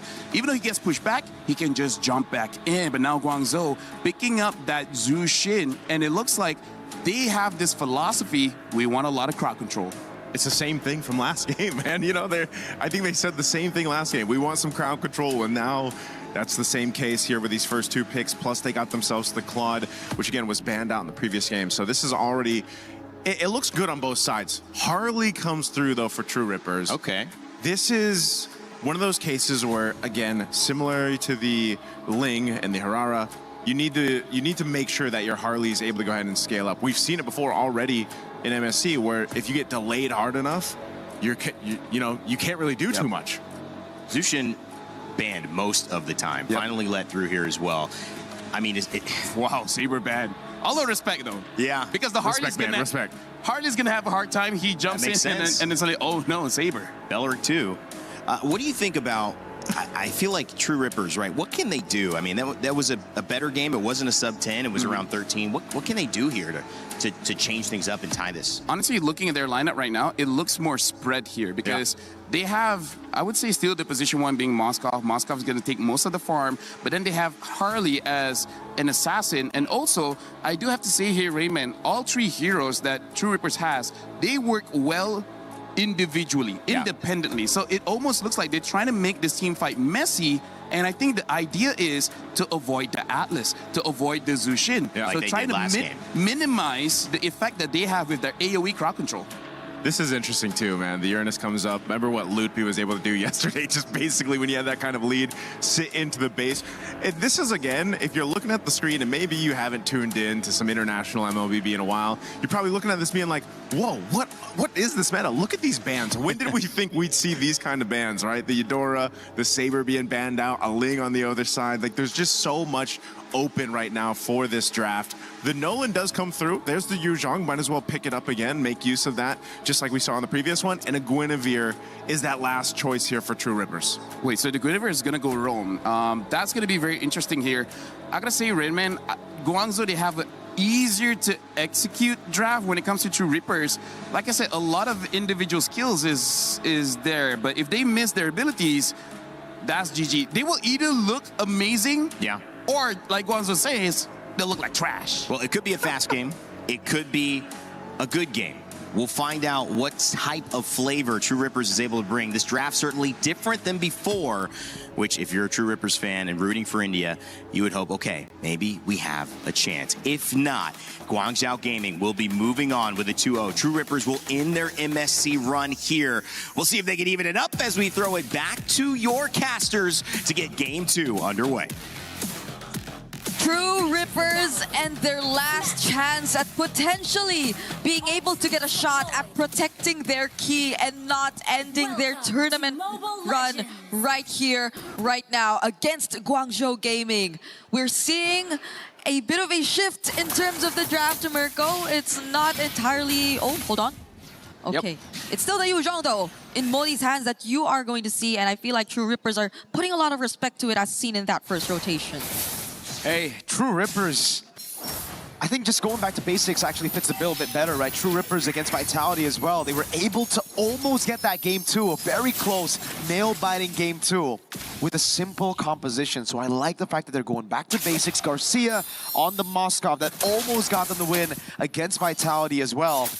This time, nothing too crazy. It's still Season Hunter for Recall. No more of that weapon mastery. But it's still Master Assassin for both the goal laners here. CY and Garcia, not the bargain hunters that we've been seeing a lot more from the attack speed goal laners. Yeah, it seems that there will be a lot more of the micro plays coming in for our goal laners here, and they will have definitely a very huge task to fulfill considering this game. I think would give a lot more room for them to operate around the map, but that was close. Rehansha. Okay, at least he doesn't get caught there by Recall right before the objective. But they're on a much more balanced lineup right now, as we've been talking about. Oh, Purify for Xing. Yep, he's gonna have to fall. Mei, though, the Frozen. Eons gets away with a space escape down below. Kimi with a potential gank, but Modi reads it out. Great stuff from TRX in the mid lane as CY. This time is actually trying to zone Garcia out. Garcia walked up to try to get that cannon minion. He does get it, but he's gonna lose out in the trade in the end. Okay, Guangzhou Gaming are yet to find a trade from what happened just now for Xing. They might do, but Asuna will be quick to react though. And it feels like True Rippers have really taken control over this, but see what? Capitalization for Eons across these winning lanes. Exactly what we wanted from True Rippers from game number 1 as Modi now walks up. Had that Lancer Flare already. Kimi is going to be locked down. The Black Dragon form comes around to just get away, but now it's going to be stolen away by the Valentina. Asuna on it as well. Recon going to be caught in, and Retry comes in, but it's not enough as Eons picks up the turtle, and Xing is forced back. Kimi will walk up again. Asuna with just a splash of damage. True Rippers with a 4-0 lead and a neutral objective. They've completely turned around the situation. We were not expecting this heading into game number 2 after what we witnessed in game number 1, but True Rippers have reset. They've completely changed their draft, and now they're showing us how it's done. Even that Black Dragon form stolen by Asuna was such a huge thing to consider in that previous team fight. Eons with another rotation down bot. Modi's just not having a good time now. No Black Dragon form under turret. They are trying to juggle the turret in again. Rehansha with Eons. Picking up a dive down below. A gank on Modi. 0, 2, and 0. Yeah. Hey. Eons wasn't able to do this in game number 1. You know that for a fact. On the Ling, he was just limited, but now there's no one stopping him. Recall gets away. That's a Purify out for Rehansha as Kimi gets away in time, but Rehansha now is going to be caught by Lance Runner again. Recall the walk up, but not enough damage. by Recall to take Rehansha down. This is starting to become a problem for Guangzhou Gaming. Yep, it seems like the slower games recently that we've been seeing so far, you do have to expect a bit more time for the club, but the fact that even the Yu Zhong's pretty much shut down in his lane is really not helping Guangzhou in this particular scenario. You would really expect them to have the slight upper hand, especially in that first turtle objective, but that was not the case at all. True Rippers, just because of what Ian has been able to accomplish on this Harley, has really set the pace for True Rippers in this early game. Now it feels like you could just expect a lot more annoying rotations with Rehansha too being a bit more free across the map. So Guangzhou, we really have to see them find that one play that could really set things or turn things around, because as we know, it's still a Nolan. You also still have multiple ways to set up with a Jusin Atlas, but at the same time, do you get the head of Kimmy? Because Kimmy has been very proactive on the good if you're just the same, and you could just not position yourself well enough. Oh, doesn't land though. No, it doesn't. It's a clone out as well. Now the neutral objective. Black Dragon form already used up right now to go all in. Rehansha's there, but Recall finds a fatal legs! Locking them all of them down by May! Guangzhou Gaming on the back foot the entire game, and they find one opening. And it turns everything around. Garcia is trying to find some compensation in the mid lane, but it's going to be shooed away by Xing and May. What a set by May. Don't tell me that's all they need to do, and now you feel like it's Guangzhou taking control, because if you take a look at the replay, it was just a single Black Dragon form, the Petrify into the Fatal Links as well. It was just a perfectly layered setup shown to us by Guangzhou Gaming, catching almost every single member who didn't have the Purify either, so there was no way for them to get out of that. They were all crucial members, and you can see them celebrating, but that's a spatial migration. Wait, spatial migration on May? Modi gets away right now. Oh God, Rehansha walks up, and the SOD lands on Modi, but it's under the tier 1. Rehansha will be caught by the Lantern Flare. That's about it. True Rippers back in form somehow against May. They were able to make it work now. The clear from Guangzhou Gaming onto those turrets, or onto those minions to stop the turret from being taken away. But Garcia stays true in the bottom lane, again on this Moskov. Okay, be careful. You gotta be careful, especially if you're CY. Okay, Kimmy and Ians are gonna get let go of that push though, but it could have been really dangerous. Now we're taking a look at the goal difference. It's not as significant, really, if you take a look at it. I feel like even, or if it weren't for that one play we got to see from Modi as well, this could have been bigger between the XP laners, but I think that pretty much lessened it even just a bit to a certain extent. And now Kimmy, okay, all alone here. Uh-oh, May's waiting in that bush as well. Conceal already. It's gonna go in. Oh no, baits out the battle. Requiem, the Fatal Links pulls him back just a bit as Xing is right there. Great peel from Garcia. It's a Purify in, a Lantern from the Crimson Beacon, but it's only onto the Roamer. Now the Dragon comes around. Asuna was able to find that trade. Turret down below. The main target for Guangzhou Gaming, as in the mid lane, Recall is dealing with Rehansha. Turtle already started by Eons. Picked up already. True Rippers finding the better trade across the board. That took a bit longer than it should have. At least Guangzhou got a turret though, because if they did not, then I feel like True Rippers really got the better trade. It was a turtle that they were able to secure, no contest whatsoever on Ian's, and they just took a 1-for-1 trade, if ever that were to be the case. But right now, you're starting to feel how Garcia is becoming a lot more active across the map. He's also a level ahead of Sai, by the way, so I think it's been really great for True Rippers, at least for their laning phase so far. Now we take a look. Already has 2 out of 3 of the Trinity build. It's just slightly behind, but this is... Modi doesn't even have an item just yet. This is a Yu Zhong who doesn't even have an item just yet. Yeah. It's actually all components. Went for the robe, the Fury Hammer. Now May's looking at Asuna. They gotta be careful. The only Purify they have is on their main frontliner, Rehansha. So that's the problem for True Rippers, right? They have to split up. They have to be very careful of this set from May. The one time May was able to find that set, it almost guaranteed them that full-on comeback. But luckily, True Rippers were able to find some good pickoffs here and there. Kimmy, at this point, I think spatial migration on May doesn't even sound too crazy. They might have to deal with him first.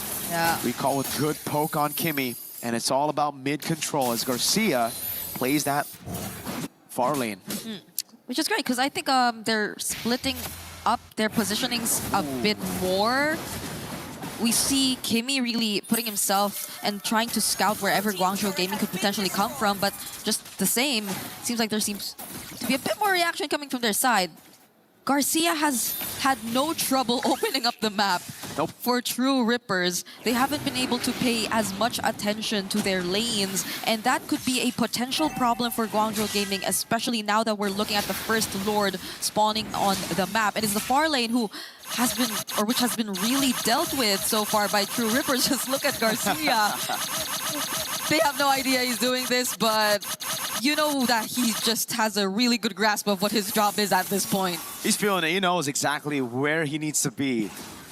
And Guangzhou Gaming, doesn't it feel like they have a composition to burst this neutral objective down? Oh, May with the fatal links into Kimmy as well, but he's able to escape, and now it's all the resources burnt. The Dragon down, the fatal links as well. Garcia already dealing with a wave in about top lane. Rahansha knocked up. Oh, fatal link from Asuna! Takes them all into the Vile Requiem. Now it's Garcia and Mizuno with the SOD, tearing them apart as Asuna picks up a double, and TRX take full control over the game. Was that actually worth it? They were only able to zone out Kimmy. Now they lose tier 1 in mid, but at least Guangzhou have secured the objective. But now it's at the expense of almost all their outer and inner turrets, and this is True Rippers, I feel, being much more happier with the exchange. They get so much more map control, they only lose an objective, and now they might also get recall. If it weren't for that one dash, it would have been really close. Big spear of misery. I agree with you, this is definitely not the trade that Guangzhou Gaming were looking for, but it's the trade that they need to take. They bursted, they used all of their resources so early, and they couldn't even find Kimmy, which led to them having a full commit onto the neutral objective, right? Because if they backed away, it would have been completely chopped.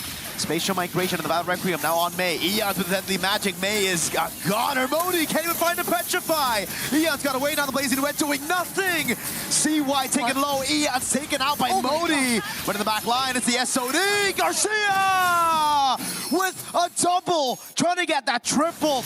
Great Lantern Flare to escape by Xing with the Crimson Beacon, but Modi here, it's just a delayed pickoff. He's going to try to buy as much time as he can with the passive procs, but it will be inevitable. Modi, good night. Asuna walks up. The Furious Dive again. Wait a second. Wait a second. Uh-oh, Asuna with the melee range again. Now it's 3 against Modi. Dude, he bought so much time. He did. That was initially a highlight for Garcia that we were just about to talk about, but it's been all Modi from that point onwards. He was just sustaining 2 members at the same time. They had to call in another member from True Rippers just to finally take him down, and that's only being on the Radiant armor as well. But I take a look at this team fight once again, and you kind of worry as to why the Blazing Duet didn't feel like it dealt as much damage as you would expect it to. At this point, you would assume Sai already has the Trinity build in his hands. We can take a look at the items just to confirm whether or not that's actually true, but he already does. It's because these frontliners from True Rippers have gotten such a massive lead. I mean, take a look at that 2,000 gold lead between the XP laners. That Sai is gonna need the Malefic gun before he can actually deal damage, or before you can actually see it. Yeah. Like, look at this. He walks up, he's doing some damage actually, but Hansha doesn't have the consecration. That's the main reason for it. Already having to purify out, which means, again, now it's all up to May, who has the fatal links. True Ripper still got to be very careful. One set can literally set them back. Yeah. That's also the Justice also already picked up by Rehansha, and not to mention Garcia having the Wind of Nature. So I feel like he will be a much more difficult target to deal with for Guangzhou Gaming if ever they do want to find him in the team fight. There you go, that's the gun. Okay, finally does or should have a bit more damage. Let's see how Guangzhou eventually deal with this, because Garcia is on the opposite side of the map again. But as mentioned, has the Wind of Nature, so if he does show up in a more dangerous spot, then at least he has a way to survive a bit longer. But it's just Rehansha holding this down. Now there goes the Black Dragon form. Zoning in the back, Kimmy looking for an opening again with the facial migration. He finds it, but recalls, able to go for it. A retreat straight up onto the neutral objective. Nothing Eons could do to walk up. and Guangzhou Gaming stay afloat in this elimination match while being a game up in the match. Okay, that was a more step-by-step approach that they took, which is great for them, benefits them a lot, because they had a lineup who could really just be just as strategic when it comes to the objective takes. So you saw how they just slowly took control of the Lord Pit. There was a Black Dragon form to start things off that was not used as early, by the way. So it was just perfectly set up, and the SOD not landing too allowed for Guangzhou to just commit to the bit. They were not forced to think twice about the engage. Hold on! Fatal Links, but Rehansha has the Purify back up. The Deadly Magic comes around. Sai in the back line with the Blazing Duets shuts Asuna down. Mid lane out of the skirmish already. Lord still up and very healthy. Guangzhou Gaming are looking to completely wipe this gold lead from the map. And that's the Blazing Duet, which dealt a lot more damage than we thought. Spatial Migration, but Kimi gets bursted! Xing in the back now with the Crimson Beacon and the Lantern Flare. Garcia with the Wind of Nature, the Purify out, but Xing will still fall to the Deadly Magic. Just a matter of time. Modi almost trying to get that Furious Dive and the Petrify, but Ian's spaces out perfect, and now it's Rehansha who is holding the Lord, able to defend for now. The mid lane coming out as well. Modi gets taken out by the Carge of Ian's. They should have went back a bit more earlier, but no! With a shutdown, the Spear of Misery side! Shuts Garcia down with the BMI and the Blazing Duet straight to the face. So was that bait all along? Were they just setting up for that play? Because as of the moment, it seems like Guangzhou Gaming have gotten back in this siege. They will at least take down one or more turrets down bot. When in fact, you would think that True Rippers already could have just successfully defended it from that point onwards, but that was the play. This was Recall and Sai working together to make it look like it was still Guangzhou getting the better trade. And True Ripper's worst nightmare is the reality right now. The gold lead is completely gone. Everything they've built from the start of this game to that 14th minute, they gotta try to rebuild it again. But the thing is, Guangzhou Gaming, they have the momentum, they have that far lane control now. They've already taken out some of those win conditions from True Rippers. And they're up a game in this elimination match. Yep, and the only immortality that True Rippers had too, I think will be down for a bit longer, because that was on Kimi, and you saw him just get bursted down earlier in that fight. So Guangzhou Gaming, I think there's less to think and worry about apart from maybe just the Winter Crown for Ians and the Wind of Nature from Garcia, if they're just really gonna focus down on these specific targets when it comes to the fight. But I think they're expecting for True Rippers to replicate the same. Look at Modi. That's a crazy position to hold right there. Ians. Oh, Kimi in the back, find a space migration, but it's only onto Sai with the Purify. Burst out with a Petrify from Modi. It's even lock Ians down. Lord's Recall secured, and now it's Rehansha in the midst of it all. Taken down, bursted out. Everybody from True Rippers taken out of the map. It's a massive wipeout for Guangzhou Gaming. They each had their own plans, creative angles, plans to surprise, but in the end, it's Guangzhou Gaming who will stay in this tournament, sweeping True Rippers 2-0. A bitter start to the international debut, to the international run for India, for True Rippers. But it's the experience that they will bring back home to try to learn from this beating at MSC. Back-to-back losses, up and down below. Guangzhou Gaming, though, from barely missing out to that M7 main stage slot, losing in that grand finals of the wild card, to here beating True Rippers and making it to the next step, one match away from qualifying to the knockout stage. And the region as a whole, I feel, is a lot more proud of what they're achieving right now too, because even if you take a look at their women's division, they've also been starting to show us so much more in terms of their competitive MLBB gameplay. And right now here too, despite them being in the lower bracket, you see signs of life. You see how quick they are to actually find a way around the situation that they're currently facing. And as unfortunate as it may seem for True Rippers this time, we're really hoping that they take away a lot from this experience. You see the potential. You see how they always almost had a grasp of what had to be done, and they took control of a huge majority of this game, honestly. If you were to take a look back at the beginning to the mid portions of the game, but it just so happens Guangzhou Gaming, the scaling, and the micro decisions also really paid off. Eventually, they're the ones who now are moving on to the next stage here in the lower bracket. And we will get to talk to them for just a bit as we throw it over to the stage alongside Milosh. Thank you very much, my friends. I'm here with our victors, Guangzhou Gaming. May is joining us here for a little chat. First, I have to ask you about the Saber pick, because that has not been in competitive play for like years at this point. What was the decision behind it? 那么女士们、先生们，欢迎来到看我们采访的我们广州的电竞团队。那今天我们首先采访的呢选手，首先想问你，为什么在这个比赛当中选择的是赛博剑圣这样的一个角色？ 因为我们觉得剑锋是 counter 目前版本的双边体系的，然后为了选这个英雄，我们教练也做了很多准备。 Well, I think this is a really strong hero. In fact, our coach have trained us a lot in practicing with this hero. That's very cool. Unheard of. We're hearing new metagame being built as we speak. Speaking of which, you're one of the more experienced players in the Chinese MLBB scene. I want to ask you about how do you feel the region is developing at the moment and your experience in it so far?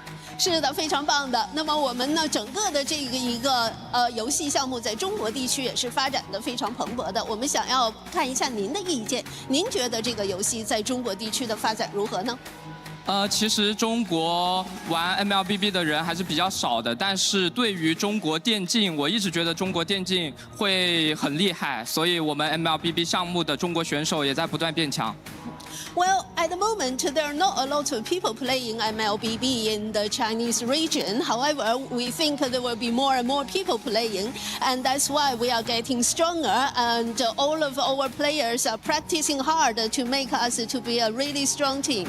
I mean, thanks to your representation here today, we're seeing more and more of that in the future. Now, let's look at that future. You'll be playing against the loser of Team Spirit and Team Vamos. Who do you think you'll be facing off in the lower bracket? 是的，我们相信也会如此。那我们看一下，在未来的话呢，您将会面对的是 Team Spirit 和 Team Vamos 这两个团队当中的，他们是这个属于失败者。那么你觉得你将会面对的是哪个选手呢？哪个选队？ 我觉得 Team Spirit 和 Team Vamos 这两支队伍都是很强的，他们一个来自俄罗斯赛区，一个来自马来西亚赛区，都是其中的1、2号种子。然后我觉得我们会对阵到 Vamos 战队。 Well, I think they both really strong teams, and one of them is from Russia, and the other is from Malaysia. So I think they really both strong. However, probably I guess we will face Team Vamos. Team Vamos. All right, we'll see how that ends up. That'll be the case. Prediction for later on today. Finally, you got those Chinese fans, those players that are looking up to you right now. Do you have any message to them to support you through your lower bracket run at MSC? 那是的。那么最后一个问题呢？我们可以看到您也是有非常多的粉丝的。对于您的粉丝，您有什么想说的吗？他们一路支持您，那么在我们的这个电竞比赛上打比赛，您有什么想告诉粉丝的？ 其实我很感谢支持每个 MLBB 赛事的粉丝，然后也感谢大家的观看。其次，我特别想针对中国的粉丝说，就是因为中国赛区的成绩一直不太好，但我觉得我们这次可以碾碎对手的钥匙。 Well, in fact, I really appreciate all the fans' support all over the world, and I would like to tell our fans that maybe in the past the Chinese region's scores were not that high, but this time we have the confidence we wanted to win. I mean, it's showing very well. One more time, our victors, Guangzhou Gaming and May, thank you for joining us. But it's time for you to do the honors. Our first key crushing here at MSC is going to be in your hands. I'm going to invite the rest of your team to join me in here. Now I want us all to go back together. Thank you very much again to our translator, June. Come on over with me, my friends. 谢谢，谢谢。 We're going to open up our door. It's time for you to do the big piece, my friends. walk on in and crush the first key of MSC at EWC 2026. Go on in, all of you. 大家进来。 You can choose whoever wants to crush the key 我 together. 们现在呢，可以来看一下我们要做这样的一个仪式啊，您可以选择一起的来做这样的一个奖牌，还是说以某一个人来打印这个奖牌？ CY will be the one to do it here. That is the True Ripper's key as they've been eliminated from MSC. 这是我们 MSC 方面的第一个这样的奖牌。 Pushing deeper, and there's the key, and it snaps in half. Our first key crush at MSC at EWC 2026. We talked about it earlier this morning. Everybody comes in with their own key, their own heart. And at the end of their run, should it end early like here in the group stage, their key, my friends, will look exactly like this. Feast your eyes upon it. Destruction has come, but that's only the beginning here for Guangzhou Gaming. Back to our panel.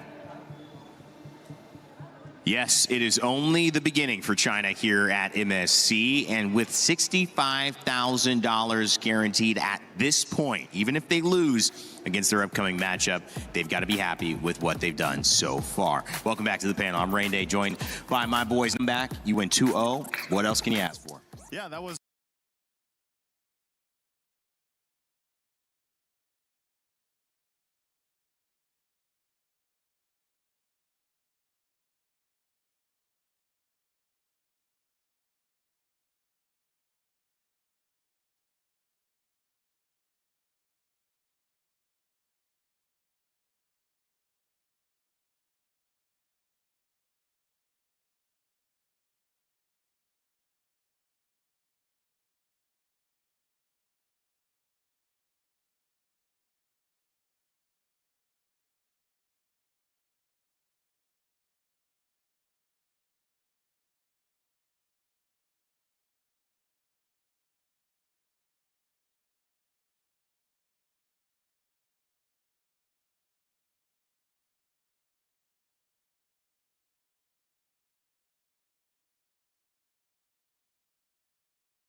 lead for a better part of the early game and into the mid game, but I think that was the pivotal part, the moment in the game where, you know, Lord was started up by Guangzhou Gaming, and I thought with the lead that they had, that True Rippers would be like, hey, okay, we're not just going to give this away, and I think they expected a Lord dance, like we like to call it, but GZG was like, no, we're just going to take this from you, and that was a big swing in favor of what started to turn the tide in that game too.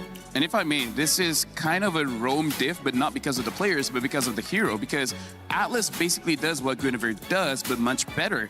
Part of it is because the cooldown on the spatial migration from the Gwyn starts off at 14 seconds. That's such a long time to wait for a set. That's kind of why we see Gwyn more popular in the jungle or the EXP, just because you get your levels faster, so your cooldowns actually get to a point where it's serviceable. And then we saw once Kimi jumps onto someone, if they have the Purify, it really doesn't matter compared to the Atlas coming in from Guangzhou Gaming. Even if they Purify, it really doesn't matter. There's multiple ways for them to go on with the fight. So compared to both of them, True Rippers didn't have, I would say, a reliable way to start the fight compared to Guangzhou. I mean, Atlas was picked twice. They led it through twice. And the issue was the Valentina came up as a response to that. But when you look at Valentina responding to Atlas every time, you're also saying, then we're not going to take Eudora. Yeah, no Eudora.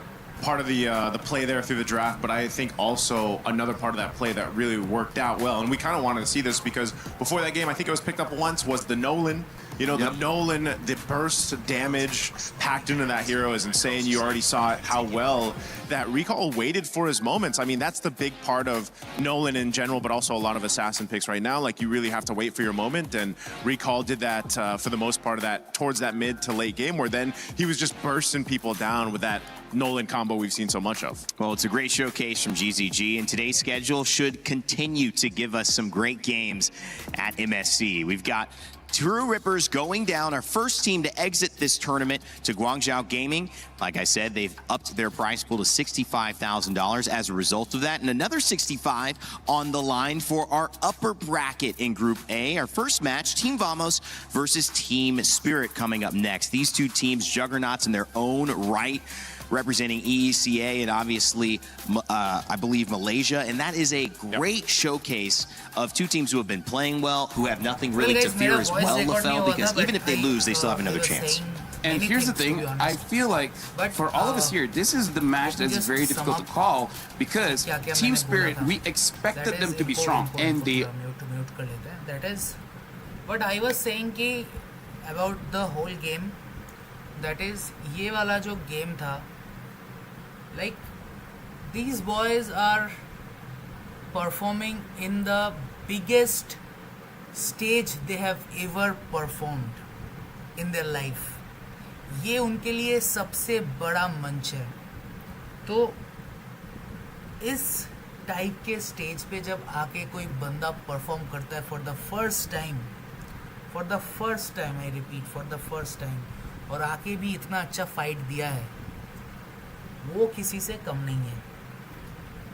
सो अभी एक दिन ऐसा आएगा, ये मैं लिख के देता हूँ, लाइक ऑन लाइव में बोल रहा हूँ, एक दिन ऐसा आएगा जिस दिन इंडिया उधर ये जो टिकट है ना, ये जो की है, ये सबके ऊपर बिठा के रखेगा.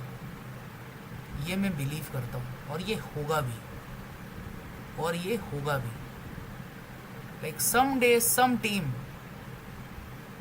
will be there. जब तक domestic fights होगा, like we all have our like favorite teams, we all have our favorite players.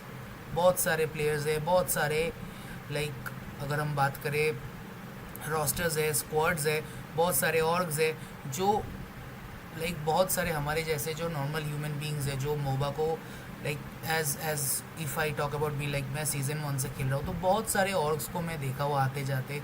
Like also I follow every single esports games of Mobile Legends. So इसका बात करें तो बहुत सारे aspiring orgs भी अभी बन रहे हैं इंडिया पे, और बहुत सारे exist भी करता है. And also I would like to like mention few orgs name, that is SATUL, Gordle, True Reapers, Meta Ninja. Every single team have played and like they have tried their best to compete for this stage, but in the end there is only one winner, that is True Reapers in this season. But जब भी वो stage से वो लोग बाहर निकले थे ना, वो लोग True Reapers होके नहीं निकले थे. They came out as Team India. तो गेमिंग में भी होगा, डोमिनेशन होगा. One day we will see them dominate in the international stage for MLBB, I am saying, by the way, remember. तो yeah, like I have no hard feelings, like मुझे कोई अफसोस नहीं है कि अपन हार गए. दुख ज़रूर है, of course दुख ज़रूर होगा, but the thing is the boys have given their best. This is the first time they're playing in a bigger stage, like this is the biggest stage, as I was saying earlier. तो या भी ज़्यादा कुछ अपन क्या ही बोले. अभी बढ़ते हैं EWC के जो आगे का स्ट्रीम्स रहेगा. मैं अभी फ़िलहाल आप लोगों का अनुमति लेके जा रहा हूँ, मेरा कुछ काम है, वो काम मैं फिनिश कर लेता हूँ. उसके बाद मैं मिलूँगा बहुत जल्दी, शाम से पहले I guess I will be here. और उसके बाद सिग्नस कप का सेमीफाइनल भी शुरू हो रहा है, तो उधर भी आ जाओ जितने लोग भी देख रहे हो शाम के टाइम पे, उस टाइम पे भी हम लोग बढ़िया गप्पे शप्पे लड़ाएंगे, मज़े करेंगे और क्या भाई। तो चलो मैं चलता हूँ फ़िलहाल अभी के लिए, I am signing off, bye bye. Stream चालू रहेगा, स्ट्रीम पे बने रहिए और जो भी लाइक शेयर सब्सक्राइब नहीं किए हो कर लो, आगे बहुत कुछ प्लान है, कर लो। चलो bye bye guys, bye bye.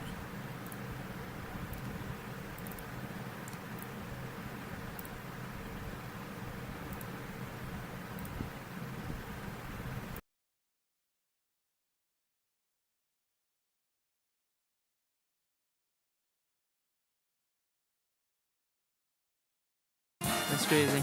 Rico looks so different. Very cute.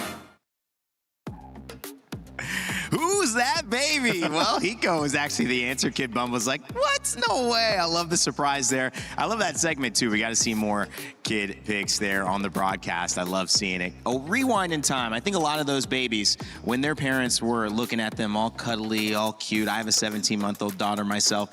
They probably didn't imagine them at MSC a few years later, which is pretty exciting. I'm scared of babies. Are you? You're scared of babies? I don't trust them. Something about them. Yeah. I don't know, man. Nefarious. Every time I look at it, I'm like, hold on. And I've seen enough movies to confirm my suspicions. Boss about Baby. What? Boss Baby. Boss Baby. I knew it. He knew it. Yeah. Rain Man knew it. The Rain Man. Come on, man. Don't get me wrong. It's Rain Day, man. Come on. Come on, man. Hey, come on. By the way, let me just say, I think they could have gotten Hiko if he was wearing glasses. Yeah, that's the big difference. You know, the baby wasn't wearing glasses. See, deceptive. It is, and you got to watch out for babies. That's the lesson here from LaFell as well. I know. I got to watch out for my baby, otherwise I won't sleep. That's the one thing I need to watch out for. Oh, yeah, for sure. So I'm so excited to introduce this matchup because when you look at these two teams, I mean, these are juggernauts, and the juggernaut matchup is really between the youngsters here. 17 years old in Error 404. Zaur Egoist on the side of Team Spirit, 16 years old. The youngest player in this entire tournament. Two future superstars. I don't know, Naisu, two current superstars. Yeah, right now there's something about, that gets junglers get excited for the meta, and then the audience gets really excited to see what these junglers are capable of doing. Again, that's why, Rain Day, I know you probably didn't get to see it too much, but we were back in the day.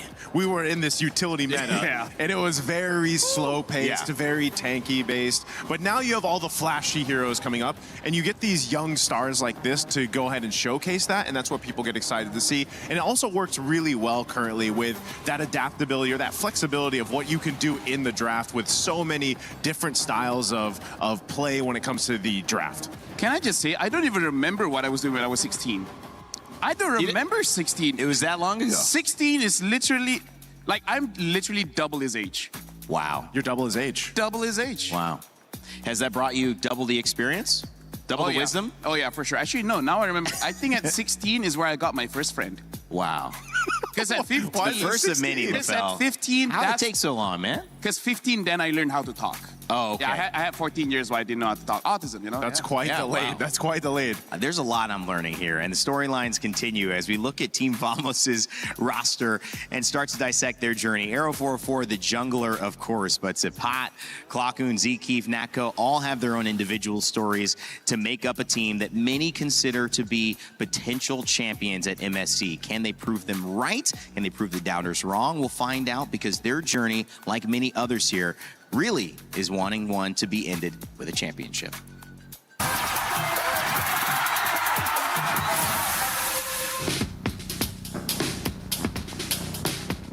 So firstly, Team Vamos started at season 14 MPLMY, and then we qualified to M6. When I left, they never qualified to international tournament anymore. I'm joined back to Team Vamos middle of season 17, and we made it. We go to MSC right now.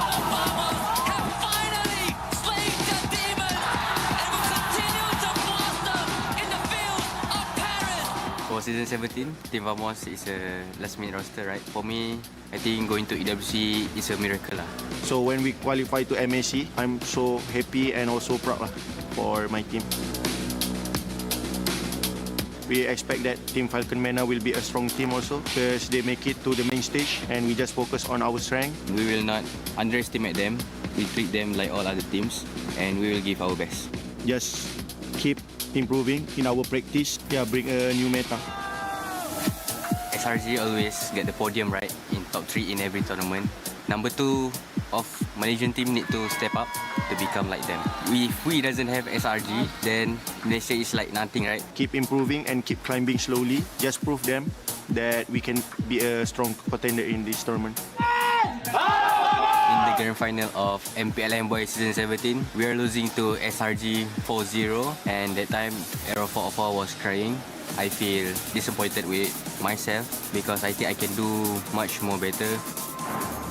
I always had a dream to help my mom, especially about money, right? So being able to be here at EWC is like dreams come true. The prize pool is so big. I think that is big enough to help my mom. So just keep believing us and pray for us also.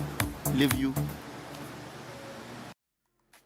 The journey and the dream of helping your parents who, like when we saw Hiko as a baby, had no idea they would be in this position, but that is the life that they are living right now. What a great opportunity here to move forward in the prize pool. $65,000 to the winner. But again, LaFell, they don't have to worry about going home. This is truly a matchup that's going to teach both these teams a lot as to how they need to succeed moving forward. Yeah, and I gotta say, Vamos, honestly, like we won't have enough time to talk about all of their stories, but there is a lot. Supa, as we saw in the interview earlier, he was a star, but then, you know, he dropped his performance and he had to go play in the amateur league. He had to prove himself, and then once he did, he got back into the pro scene and now back in MSC. That's a crazy story. And then Zikif, like, if you know how tough he had it before becoming a professional player, he has a lot of motivation to be here and hopefully to go all the way to the championship, and hopefully his whole family's life turns around. Again, I think, as you saw there too, a lot of these players, you got to remember, even the audience out there, that a lot of these players here are not just for themselves, but like for their families. Yeah. You know, that's one thing that is such a big deal. It's life-changing money. I know we have that with the EWC 2026, and for these players competing here, they all want to help family or, you know, their own selves excel in life, and that's kind of also what's at stake here when we talk about these matchups. Well, I mean, they're going up against what some have referred to as gatekeepers in Team Spirit. This is a team that has the youngest player, Zaur Egoist, as a jungler in an assassin meta, or a meta that might just be still developing. We'll find out. Kid Bumba, you saw him earlier, Sunset Lover Sao, and Hiko, of course, making up this team that has high hopes. And, of course, championship impact is what they hope to bring to this first set of the day and continue moving on into our top 8. However, we had a chance to speak with Hiko about his expectations going into this matchup against Team Vamos, who no one is underestimating. Hey, Turner here, and now we are with Hiko from Team Spirit. Hiko, how are you feeling coming to this next matchup? Yeah, I'm very confident right now. Very confident right now. I mean, it shows in your gameplay. We saw yesterday that there was a Paquito and a Freya in the gold lane. Does this mean that the fighter gold laners are back? I think yes, because like yesterday, TLPH was beaten by Aurora, and Sigibum also was playing Paquito Freya, so that's it. Ah, okay, wait, but like, is that the reason? Like, why are fighters so strong in the gold lane now? Because marksman cannot do anything versus like assassins like Link, Fanny, something like that, and Paquito and Freya can do something versus them, and you cannot kill easily these fighters in gold lane. Okay, so they're a lot less vulnerable to the assassins in the meta right now. Yeah. But you personally, do you like playing the marksman or the fighters? Because I mean, last time around we saw you at MSC, you were so good on the marksman. I'm just adapting, like, I don't care anymore about playing fighters or marksmen, so I'm just adapting. I'm playing for team, and, you know, I'm just doing my work here. So can we expect you to go fighter again in this next matchup? Maybe, but maybe we will see some marksmen, I don't know, so we'll see in match. See in the match, because you're head-to-head against Natko. Yeah. And I think Natko is also pretty good on the fighters in the gold lane. Yeah. What do you think about Natko? I think he good marksman, good fighter gold lane player, so we'll see who is better right now. Okay, so we'll see in the game later. So you can't tell me now who's better. We'll see. we'll see. But I heard that you've met Natko in scrims. I heard that you are scrim partners with Vamos. Is that true? We scrimmed like 2 times maybe. Okay, 1 or 2 times. Does that mean you have more information on Vamos? Does that give you an advantage maybe in this matchup? We'll see. I don't know. Okay, he doesn't know. But you did boot camp in Malaysia. Yeah. How was that for you? What did you learn from there? We learn a lot. We adapt to Asian meta, like Asian playstyle, and we have some good information, and we have great preparation for this EWC, so we're very confident in this tournament.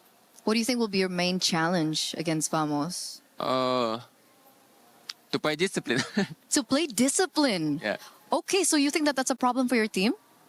No, but you know, team like Vamos, they like to fight, and in these fights you need to like stay calm and like maybe dodge some fights and just play your playstyle, not like enemy playstyle. Yeah. This will be a very interesting match. And coming into it, do you have a message to Vamos? Good luck and have fun and enjoy the game. Okay, thank you so much, Hiko. We'll see you later. And of course, back to you guys.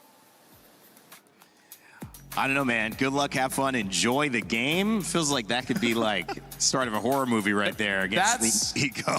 That's the start of enjoy. I have nothing to say. That's the standard. Let me go. Let me go, Eterna. Stop asking questions. This interview has so much to say. I just want to play the game. But yeah, he did give us some really good insight onto the gold. Why if we were seeing fighters more, it's their ability to deal with assassins. Yeah, they need to survive because otherwise, if you do pick a traditional marksman, we've seen it before, you get picked on, right? They're going to go right for that lane, try to take you out of the picture. And, you know, Hiko is one of those prominent players in the gold lane. When he was introduced to us on the international stage, it became Hiko Mania because he got he was the first one. Was this M6 where he got the Savage? Honestly, I feel like almost every international that he's in, he's got Savages. Yeah. So, Wow. And honestly, when he played it earlier, he could have gotten the Savages, but was stolen by Czar Egoist. Even Mirko's like, bro, why'd you do that, right?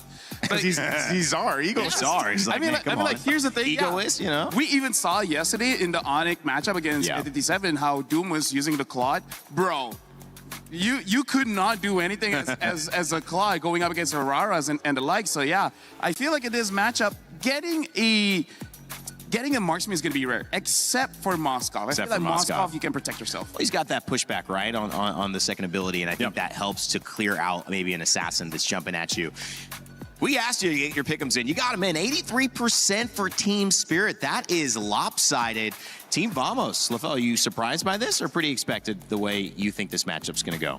Roughly expected just because, again, Vamos coming in, people are saying that in Malaysia, the only threat is long-range giants. Vamos is not a big deal, especially because maybe they thought, hey, you know what, maybe against Falcons Mena, they had a bad day, so Vamos just took advantage of that. I mean, that's one of the things, Naisu, they said they need to improve on. Everyone thinks that it's SRG. They've won everything.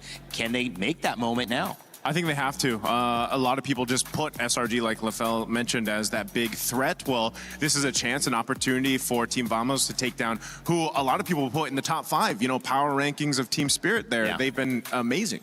Well, we call them the gatekeepers for a reason. Such an incredible squad, but you cannot ever count out Error 404 and Team Vamos. They are on a mission to prove that they belong in the top conversation of teams here from Malaysia and at MSC. We'll find out in game 1 of this series if it happens. Oh my, match 1. We already sent one team home by getting their keys crushed. Milosh, what's up in match 2? Honestly, this one now, at least we're going to take a break from key crushing. We're going to let our crusher, Gertrude, whatever we want to call it at the end of the day, just to rest for a bit until game number 4. Because 2 and 3 are all about the upper bracket. Whoever wins the next 2 matches is able to advance in the upper bracket and secure a spot in the knockout stage. That would be huge for any team here at MSC 26. I agree, and as we enter the second match of the day, we are battling for the first knockout stages tickets. To my Malaysians in the venue, it's time to Hala Vamos!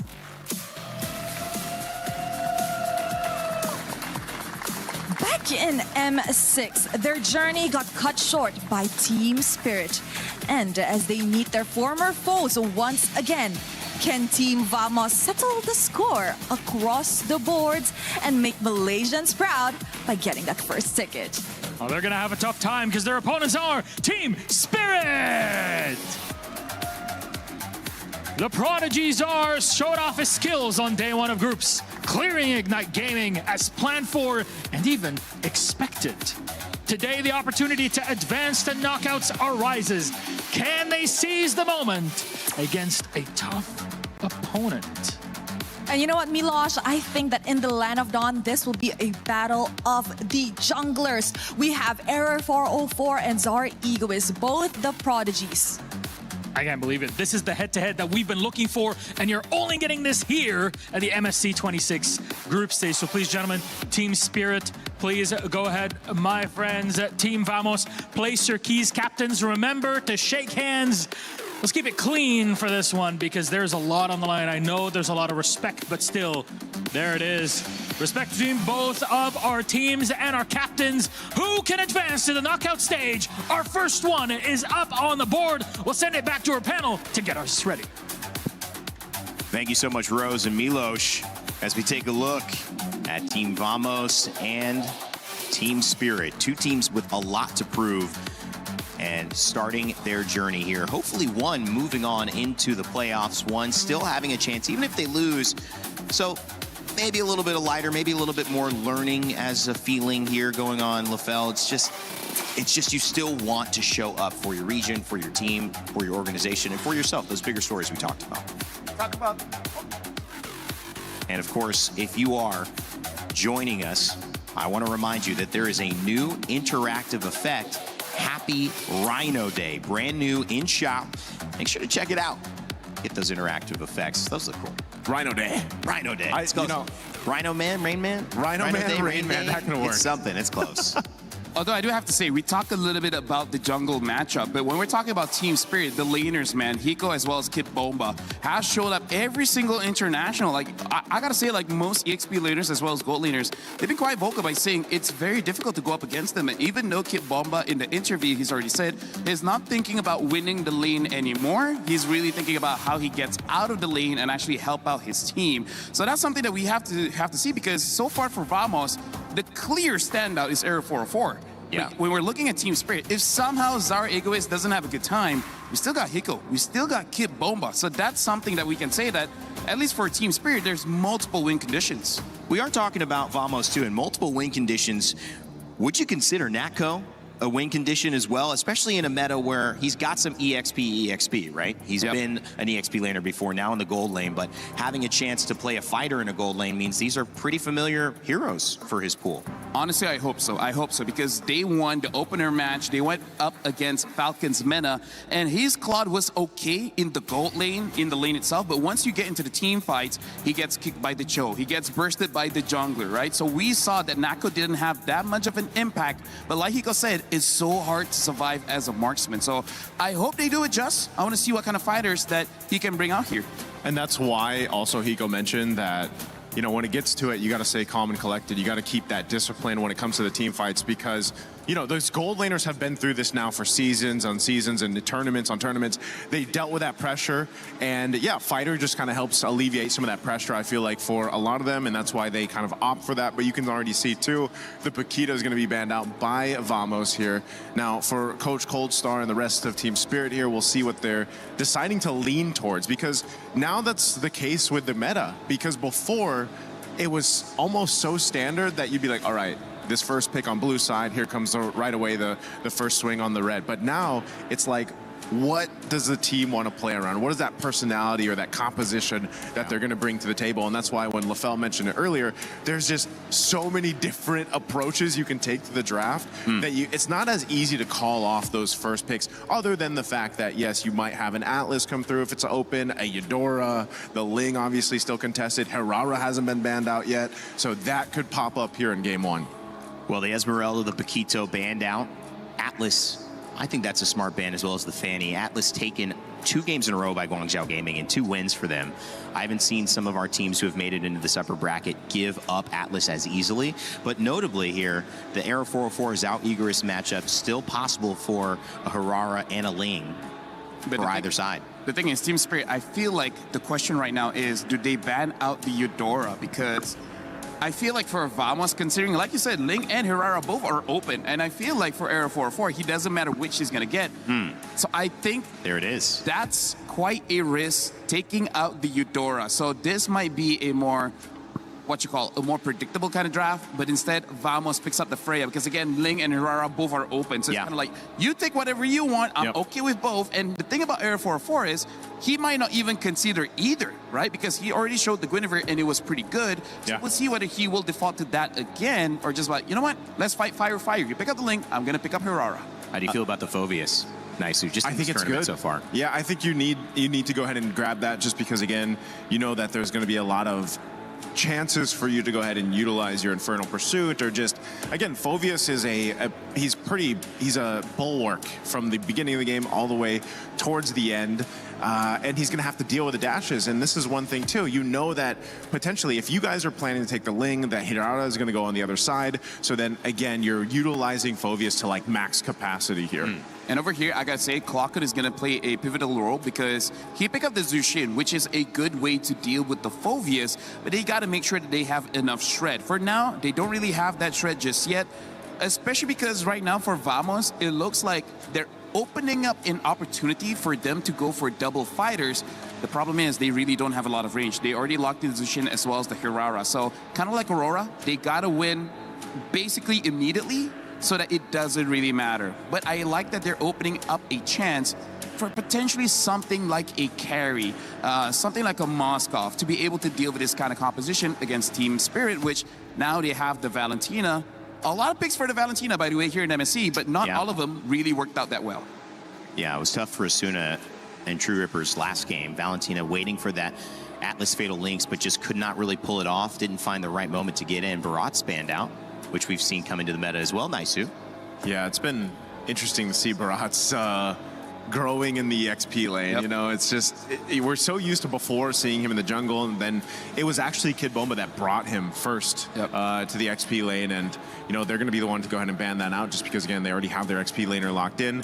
They essentially are planning to go ahead and get the upper hand of the XP, which is so important because, like Lefel mentioned, you know, Kid Bomba himself said he wants to get to these fights. He wants to help secure these objectives. That seems to be the main point, where before, and depending on the heroes, sometimes your XP is, I want to win this lane, and try to snowball and make it happen. This is usually the case too with Yu Zhang, for example. Yeah. Like we saw, where if you get an early kill, you get an early snowball in the XP lane, then you're even more deadly than you'd expect on a hero like that. So there's the Moskov ban coming out from Vamos. Right now I'm looking at Ruby because Ruby is a potential pick that honestly Team Spirit could take up because having the Phoveus as well as Ruby, there's a lot of crowd control, making it easier for the Ling to go in and out.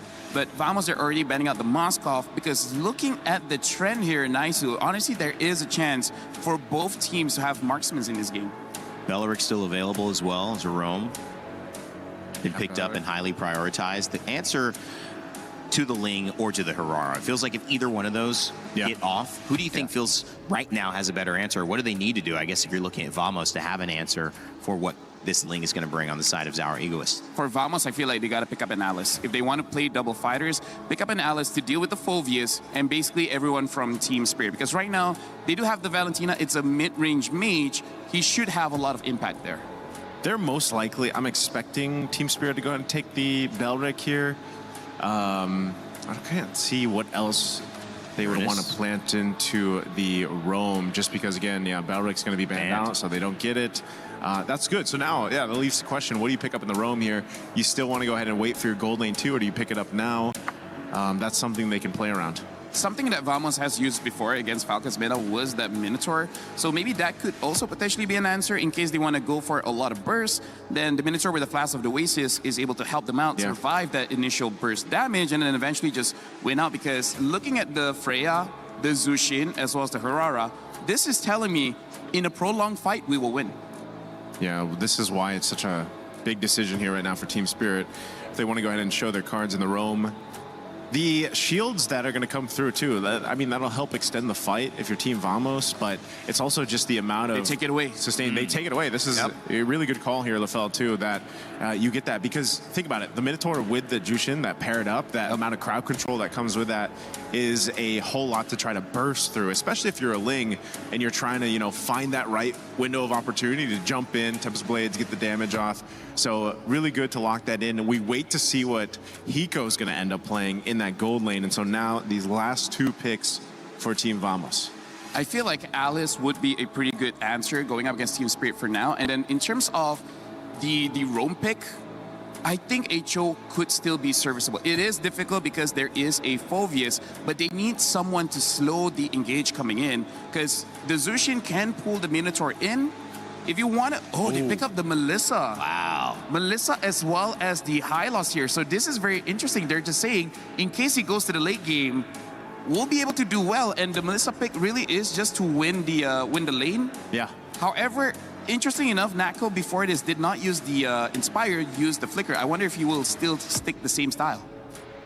Does this do anything with...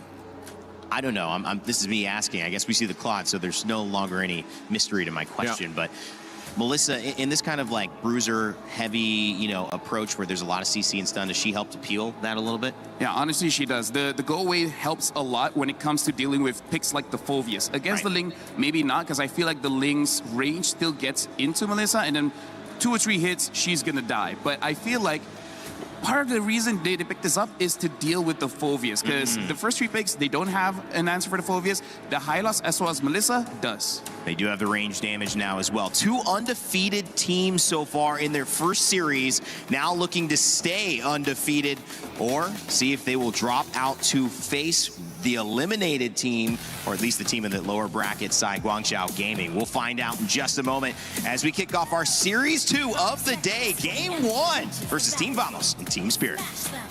Thank you so much, Rain Day. Here, we're going to see our second best of 3 play out. Luckily, no pressure.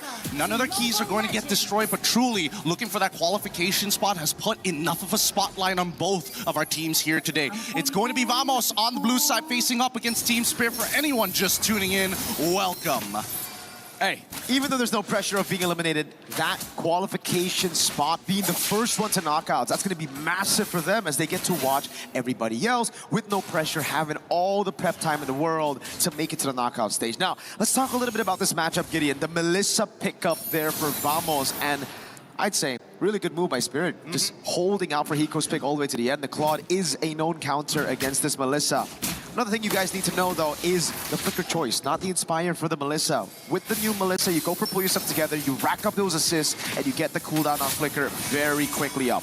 Yeah, that's exactly what you want here, is they're already looking for the early invade. They might get first blood here, but TS decide, no, we're not going to contest the Lethal Wanderer, let them have it, we're going to play for the later half of the game anyways. I think that at this stage, and especially, with the pull, hold up, an early Flicker getting baited out, actually forced out from Sunset Lover. Still pretty oppressive in lane, man. The juice in, even after all these nerfs. Again, it's to pull yourself together for Natco. All about picking up those assists, getting to a point where the Flicker is on super low cooldown, and then just surviving throughout these skirmishes, being that consistent damage source. Zaur, already level 4, but I don't think going on Clockon is wise right now with the Flicker up and with the Brave Smite. Probably not the greatest idea, but I like the fact that Supat has opted to go for the Weakness Finder just to say, you know what, as much as I love Warcraft, I want to punish Kid Bomba in the lane as much as I possibly can, and they're looking for it now. Yep, rotation over, Bomba able to still pick up that XP crab now against Supat, jumps in twice, but Zekeith is going to rotate over as well. Kid Bomba with the Dark Wave landing on 2 now. Flickers down to safety, and for the pursuit is already there. The Tempest Blaze comes in with Sour Egoist, and Sumpat's gonna get baited under. First blood away. Sour with the Divine Blaze getting away, but out to the Lantern Flare to throw him back into Zekeith. And it's a double pickup as Sawo with no Flicker is fed right onto the Hirara. Can they get anything more for this? And it looks like no, nothing else. The Glorious Pathway being stolen away as topside. Natco doing a pretty good job in this lane, staying very, very healthy. But with everything that has happened, at least for Kid Bomba's side, hey, we delayed this, now we have to refight for it. Dark Wave again, now the Glorious Pathway stolen by Sunset Lover. Rectree coming out for Error. Sour was still on the purple buff, and it's just a good escape as Zekeith lays down the carpet to get them all out. Yeah, but this means it's an instant invade on the side of Team Spirit, right? They're not going to give this up. They know for a fact, hey, Zekeith has the recall. He already used the Glorious Pathway. He's not going to be here for a couple of seconds. So let's take what we can get and quickly rotate back over to the mid lane. Maybe give some pressure over to Hiko, because so far, it looks like he's getting punished. Zekeith's been playing an amazing game, man. Getting these Law and Orders at the right time, also just slowing Bomba. It's a zoning that we didn't get to see for some of the games we witnessed yesterday, and now they're already putting the pressure onto Zaur. Ego is giving Error 404 all the space to take lethal, to take control of enemy map, and just to get that advantage that they have technically already built up with that first turtle. Honestly, the one thing I'm really happy with the meta right now is the way that, you know, the jungle is intended to go vertically against each other in these moments. I mean, obviously, Ling is super quick, but at the same time, if you make some decisive decisions, and more importantly, you actually struggle to fight for the tempo, you can get first movements in certain parts of the map. And you can tell, with the side laners, they want to keep it as neutral as possible to punish the opponents, but those mid lanes are constantly moving around. And that was the reason me and you, Gideon, during the draft, were talking about a Cho pick instead of this Minotaur for Sao, something that could guarantee the mid-prio to rotate around the map. That right now, Vamos have complete control of. Look at this. Error. Oh, double immobilization now with a stun of the Law and Order. And the pickup straight into Error again. Forces the glorious pathway defensively. Subbat as well with Prio down below. Zaur's gonna have to go for the retribution. That he does. 18 seconds for the turtle. Vamos. Oh, Error also used retry, so he'll have it quicker. I think overall, it's all right. At the end of the day, it's no harm, no foul. It's still putting Error in a pretty decent position, and at the same time, his retribution is going to come back up just slightly earlier, 5 seconds worth of difference between the two. So let's see how TS is going to delay this, right? Look at They're that all ascending. Oh God, Zkeev, so well played, but clock on Error 404. The easiest turtle take for him as Bomba's not there to do anything. Sao throwing back again. Minions Fury the flicker backwards. Now look at the puppet. Oh, the Muddle's doing damage. They're gonna go for the siege in the mid lane here. Our ego is with the Tempest of Blades still up, pops it in, now goes for it. It's just a clear with the retry onto the mini waves in the mid lane. That's good, that's good. You need to make sure that mid-tier 1 stays open. Nako, he shouldn't be punished here unless Kid Bomba is willing to flicker for it, but even so, without no get away from me, it's gonna be a lot harder for Nako to keep himself alive. That battle spell, so valuable on all fronts. And yeah, as you mentioned, we were talking about initially getting the Cho just to kind of maybe force out Purifies and also have a quicker rotation overall. Every side needs a concussive blast user. Sawo's got no flicker. They want to abuse that fact. Hiko caught on the Glorious Pathway. Immobilization coming down. The Purify's there, but it's immobilized. Delayed perfectly. Zkeev runs him down with the rest of the team. That's yet another pick-off for Vamos. This is great. This is great for Vamos, and better yet, you can just tell. It's all not only is it about tempo, but just remembering how long does it take for the Minotaur to get the ult back up. So again, when you are on CD, your opposing team are looking to punish. And so far, Vamos has gotten a little bit more value all across the board in comparison to TS, but it's only a 1.3K. Not the biggest lead in the world for Vamos. We need to see the conversions after Natco gets unlocked. And instantly after that statement, they find the conversion on the turret up top. Now it's going to give him so much more room to bully and deny farm from Zaur Egoist. Again, you can see Error. He's trying to force his way into enemy jungle, constantly trying to put that pressure while stealing these camps. Oh, it's about that mid control. Now the dive. Bomb over the Dark Wave. Those Muddles doing a lot of damage. Lantern Flare throws him back straight on. Sao has him in his fury. Won't go for it. Hiko doing some damage right now. Sapat's able to pick up the turret down below. And look at the Muddles poking Spirit down. All of them clumping together under this tier 1. Error is going to get another free turtle. Luckily, it's Flying Cloud, so unfortunately, despite, forcing the recalls early on, Vamos, they're not done just yet. They want this mid-tier 1. Bomba can't do anything. He's going to have to flicker out. Minions Fury knocking him up, but Nako is able to flicker out of safety. Oh my god. Sao with yet another knock-up. Now a flicker out for Sao, but Klonkun is a bit too aggressive. Did not want to use the Crimson Beacon, nor the flicker. Yep, got punished for it hard, and now they lose tier 1 up top side as well, just because they were so adamant on trying to break this mid-tier 1. Overall, it's not the worst thing in the world, but you can see that at least for Team Spirit, they're not completely out of this just yet. It's a matter of time before they can start clumping up and fighting front to back, which, to be fair, is in Vamos' favor, assuming that Nako has that battle spell up, because he's going to get dove on pretty quickly by Zaur Egoist, and that's going to cost him resources. Someone knows there's no flicker on that call, but he has to disengage now. Bomba, no flicker. He's going to be caught all alone, immobilized and isolated. Error 404 picks up his first Sky Piercer stack.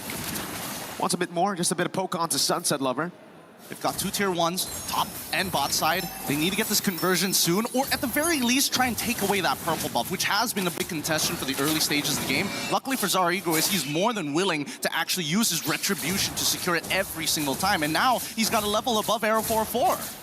It's so difficult for Hiko to walk up right now. In a 1v1, he should do well against the Melissa, but with Z keep on the high lows, it's almost never 1v1. Sunset caught on the bad spot. The Darkwave lands. Error is caught. Now the peel for the rest of the team as Error is able to escape as the Tempest of Blades comes in from Zaur. Bomb is in the combat, Glorious Pathway, and the Lantern Flare as well. Valkyrie descent coming down as well. Bomb is able to flicker out to safety, but it's going to be the Inferno Pursuit that saves him for a bit. Supply and turret taken down as well. As Hiko now puts the pressure with the Blazing Duet on Error 404, but he gets away in time still. It's the burn of that glowing one of Sunset Lover that takes him down.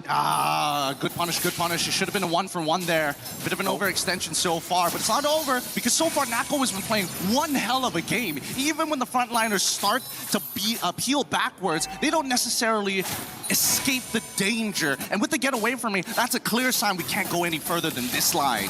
Zaur is still a level ahead. It's 3 turtles to Vamos with so much pressure from Vamos. Yet Zaur finds himself in the lead right now. Purple buff not available for him. Retribution Seeking steals it away somehow. Bomb is gonna have to run away with no flicker. He pops in the dark wave and goes in for a desperate move, but Seekeep picks up the Lord and a killing spree. Oh my goodness, that has got to be so upsetting. I mean, I can only imagine, like, especially if you're in Zaur Egoist's position. Oh my god. Yeah, like, he comes back. I've tried my hardest to try and save it, and I think he might have retreated too early. Let's see it right here. Oh, he did! Like, it was right on the border. He retreated right as he got. Oh god. I hate the fact that this visual indicator, that line is too thick. We need a cleaner line here to know exactly when, or do the smart thing and crunch the numbers as they're looking to siege underneath the inhibitor. Muddle's placed down. Nako now brings it back. Hiko's gonna be caught by the stun of Law and Order. And the Lord is still very much healthy down below. Vamos are playing this clean siege game against Team Spirit. This is disgusting. We're used to the sieges coming in from like the Yves, the Farsas, but now when we have Muddles, it's just constantly being thrown underneath that inhibitor. And there's very little that Team Spirit can actually do in these moments. Luckily, at least, with the Lord crashing down on the Holy Shielding side, maybe they've got an opportunity. Uh-oh. Baba popped in. That shoulder bash a bit too far. He gets baited out of it. Dark Wave lands on everybody, but he gets taken out. Now Cocoon with the Crimson Beacon zoning Hiko away. He has to BMI backwards at the Ling. Zaur has to handle down below. That's a far lane base turret taken for Vamos. So far, this Melissa pick has been doing wonders. Even though it's not picking up the most amount of kills, being 0-4 on those assists is great enough. He's peeled for his frontliners more times than the actual supports. Again, it's the Muddles. Onto the back, doing some damage. Just poke and poke. Spirit able to keep their 2 base turrets alive, but I think for Vamos, it's already a win. They wanted the far lane. They wanted that control. They didn't want Zaur to be able to dictate the pace of that far lane, and now he shouldn't be able to. All right, I think we need a quick item look here. We see the hand cams, everybody, top tier mechanics here. Trying to make sure that they're keeping up fast, but we need to see what they currently have. 3 items already done here for this Melissa, looking for a winsome nature just to keep themselves alive against someone like the Claw, who, unfortunately for Hiko, hasn't completed the Trinity himself. From everybody else, I'm most worried about anybody who wants to go up forward, people like Kid Bomba, because the Ice Queen's wand is completed for Clawkun, so running away is even harder. The biggest problem I see right now is the fact that they just don't have enough damage, right? Like, this composition really relies on both Zaur and Hiko to be ahead. Zaur's doing a pretty good job at keeping things level despite the 3 turtles that Vamos have taken, but Hiko on the other side, because they've been trying to give all the farm to Zaur, Hiko has suffered. He's only now finished up the Swift Trinity. And you can see it's almost a 1-item difference here. Natko gonna pick up the Win of Nature very soon. Yeah, I mean, as much as Clawkun has already, given his life in weird times, he's still a full item up in comparison to Sunset Lover. I mean, yes, the Lightning Truncheon is always going to be good for that extra bit of damage, but there's so much to stay on Subbot. Unless he gets it on Natko, I don't see it happening. Zaur's gonna try to go for the steal right now, but he's only able to get the Finch Boys. Kid Bomba flickers out, but there's no one there to help him out. That's gonna be the Lantern Flare to bring him back. Suppot right there as well. Glorious Pathway and a massive Dark Wave, but it won't be enough as Natko cuts him down, and that's enough gold just for the kill on Bomba to get him a Win of Nature. They've got the kill angle here. Natko has already completed the Winds of Nature. If Hiko even fully stacked with the Art of Thievery, with the fully stacked golden... wait, hold on. What do they have? They're just trying to muscle their way in. Oh, Error almost bursted Hiko down. Zaur up top to buy some time against Sunset Lover, forced to flicker out of Sunset. able to bait for Zauer. He goes in for the 1v1 against Aaron, but the Lord is right there as Clockers is able to pick up Zauer. That's 1v1. Zauer picking up the kill onto Aaron. Now goes for the Blaze as well. The Blaze event comes around for Hiko, but he's able to BMI out of the Law and Order. Now it's Bomba. Respawns back. Zauer gets caught by the muddles. Bomba has to jump in front of pursuit onto Natko. The Will of Nature saving him right now as Bomba's gonna have to jump one more time. Clockers right there. Bomba with the jump again. Now it's Hiko with the rest of the world. Natko catting back. Hiko with the BMI. Vamos on the base. It will just be game one. Team Vamos so close to the wipeout, but what an absolute destruction of the base there. Again, I thought at some point Vamos was going to start backing up, but sheer confidence saying, hey, no, I've got the damage, I've got the items, we just have to play this perfectly and peel backwards and we can win the game. There were so many fights happening everywhere on the map in that final siege, Gideon. It was Error distracting Zauer from going for the rest of the team. The rest of the team capitalizing on the fact that Zauer, the main guy, the only guy who actually had enough damage to threaten the Melissa, was kept away. And I think, I'm thinking back on what Hiko said. We gotta play discipline. We gotta play discipline. But then when you look at these highlights, what has that discipline gotten them into, right? In these moments, I think it came down to that draft. Unfortunately, that Minotaur pick may not necessarily be that great. It's great in team fights, don't get me wrong, and it's one of Sawa's best picks overall in internationals based on the statistics. But when it comes down to running away, he can't help you. He's there for the engage, and that's about it. It just felt like they didn't have enough damage all throughout the game here. And this big red tree whiff is something that they're definitely going to have to fix for game number 2. These things cannot happen. Get our reactions there. It's after the red tree, and it was the red tree. It was Zeke stealing it away. It's one of those moments that you expect junglers to be always on the dot on when there is no retribution user on the opposite side. But there's a lot to talk about. But we're gonna save those points for Rain Day and the boys up on the stage. Let's throw it over to the studio. Thank you, Gideon and Mirko. Great cast there on game 1 as Vamos takes the win over Team Spirit. As we welcome you back to the panel, my name is Rain Day, and I'm joined by LaFell and Naisu. And guys, that was a game that gave us some fireworks for sure. Many people thinking Team Spirit were going to come out strong, but it was Vamos with that draft that really set things up. Melissa maybe rounding out a team that just Spirit had a hard time dealing with. I like how the Melissa is just this weird pick right now that gets brought up, but then when you see it in action, especially against a team composition like this from Team Spirit, it works so well. There's a whole lot of choke points that they try to go into, and with the Glorious Pathway and the Go Away working synergistically together, there wasn't much room for Team Spirit to actually follow Kid Bomba into a fight, and like the boys on the cast mentioned, there's just so much delay happening here with your main damage dealers on that composition that it slipped out of the hands quickly. And I know the draft was a big talking point. It was in the green room for a moment. Vamos seemingly like they won that. They certainly won the game. LaFell, what were your thoughts taking a look at it a little bit more in depth before we head into game 2?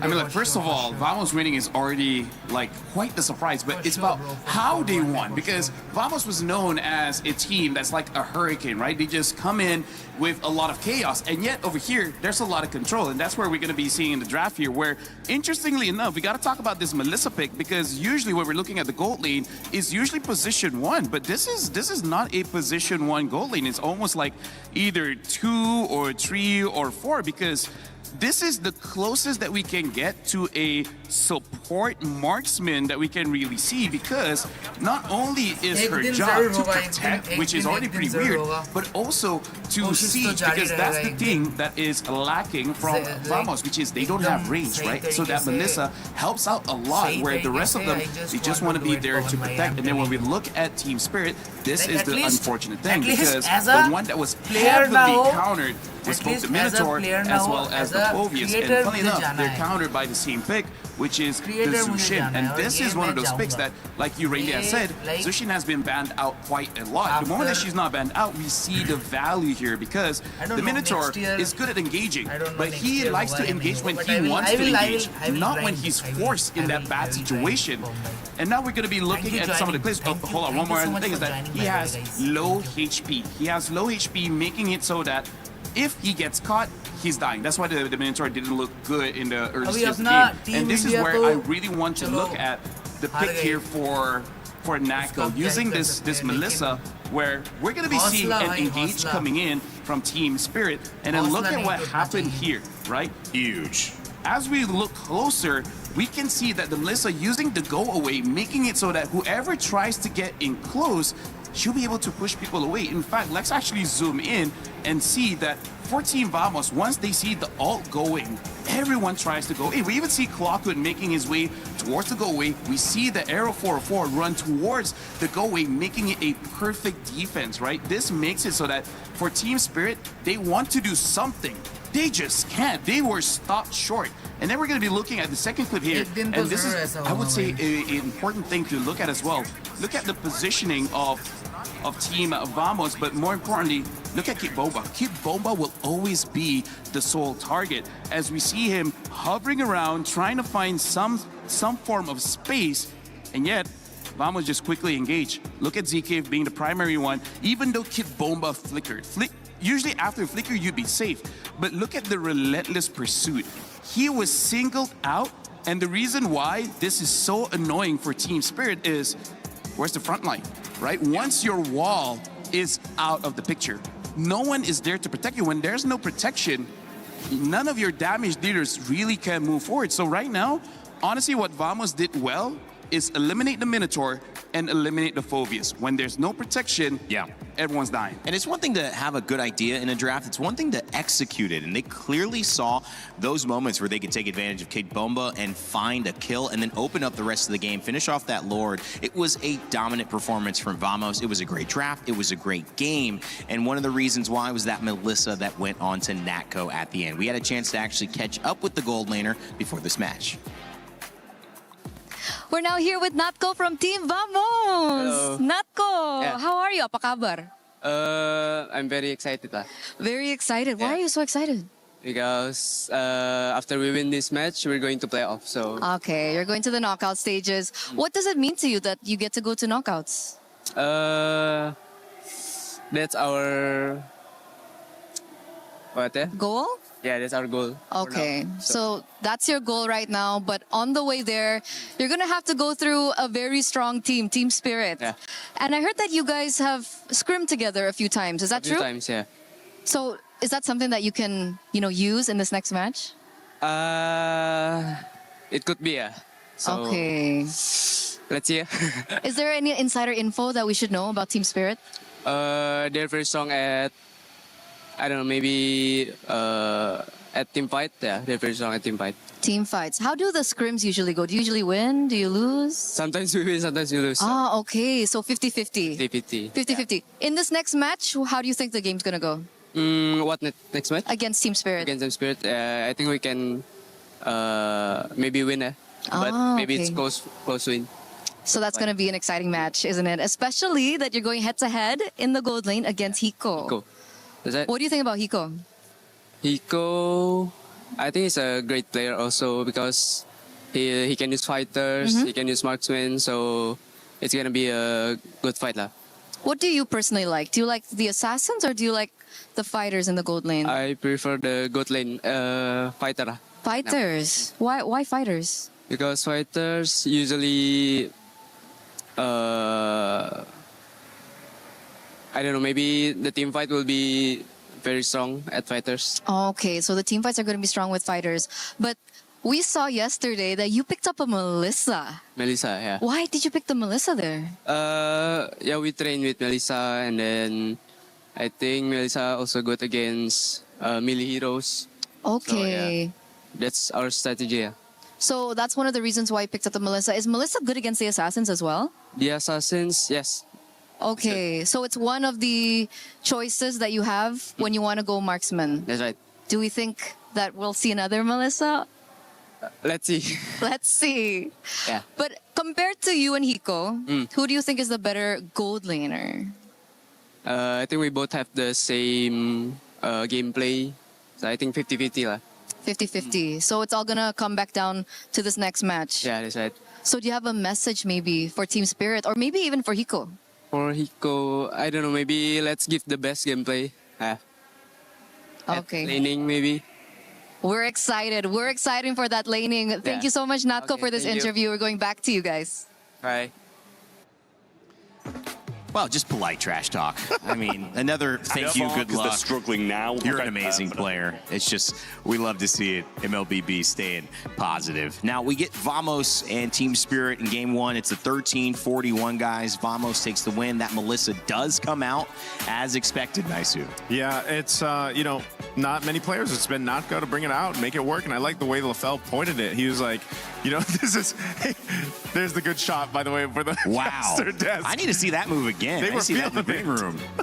I mean, like, I gotta say, even though the Melissa was kind of like more of a support for that one, she still did over 100,000 damage in 13 minutes. That's mind ridiculous. You. It's ridiculous to get 100K on Melissa, but in 30 minutes, that just showed in lane.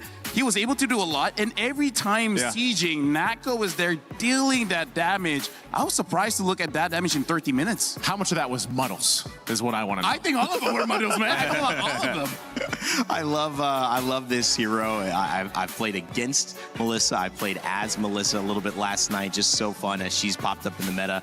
Trying to do my research and getting some experience, and it's been fun to see that go away, have that impact. We'll see if it continues to do so.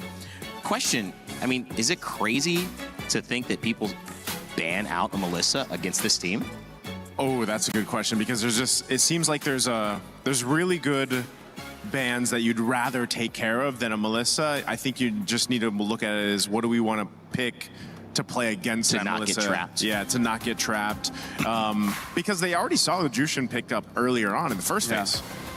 I feel like one thing that Team Spirit has to look out for is not walk into a trap, because they already saw the Zushin and they know the heroes that they have can be countered by that one pick. So I feel like that was one of those ego checks to say, like, yeah, we know you got this hero, but it has been nerfed quite a few times. We feel like we can play around it.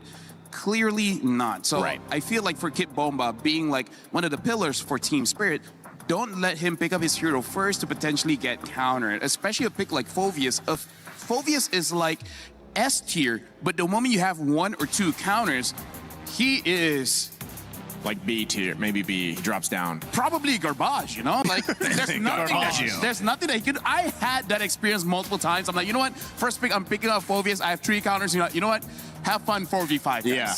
I'm not doing anything. Well, that's important. I mean, it was really like this great setup where they had the Zushin finally let through. They allowed it to go. They banned the Fanny. They banned the Atlas. And then they were kind of teasing that, well, when we pick up the Freya, you're probably going to go Phoveus because he's still open. But then with the Melissa as the final pick, it sets them up. And this is a good response, I think, if you're looking at Spirit, but also as Vamos, because they take the Freya away, which they played.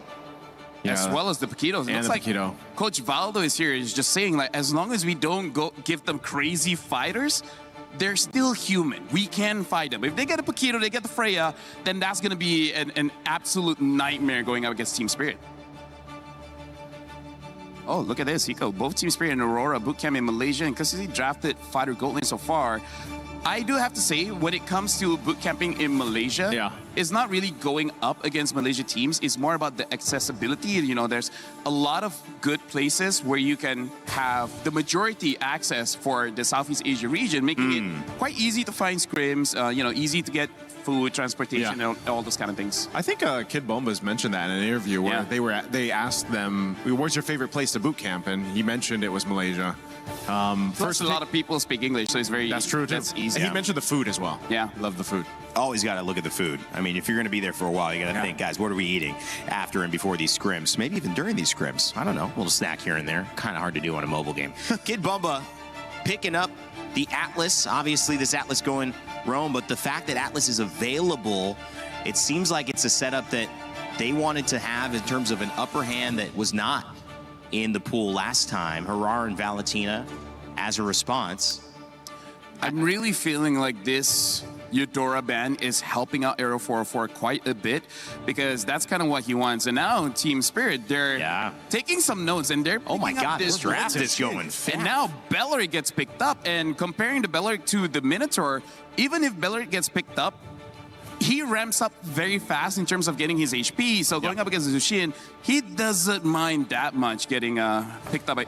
I do have to say, I also would not mind getting picked up by Zushin. I also would not mind that. I know a few people who wouldn't mind that, you know. But it does make sense, because if you actually do get picked up and thrown, then you just Wrath the Dryad, and your team actually has a moment to actually follow up through it. You know, a free flicker. Free flicker. So the Harara Ling, we'll see that matchup. Zushin changes sides, and the Atlas available. We'll see the Harith ban. Right now, honestly, like the thing that we're seeing from both teams is there's a lot of crowd control here because. Oh, there's the Melissa fan you asked about earlier. I mean, hey, man. Against Vamos specifically. Call me the MLBB expert up here, okay? But let's look at this, right? Basically, two heroes from Spirit has a lot of crowd control between the Atlas as well as the Zushin. Same as Vamos with the Valentina as well as the Belleric. Valentina sure has to get a Terrify off first for that to really happen, but Valentina can steal away the Fatal Link. So I feel like for the first 3 picks, it is quite even in the sense of how much crowd control both teams have right now. So this is going to be quite the question because neither have shown any fighters or marksmen. They're still opening up the draft big enough to really consider, do we want to go fighters? Do we want to go marksmen? Right now is the battle between Coalstar and Valdo to see like who's going to show their hand first. And that's going to be an important Red 4 pick to not immediately show which direction they're going.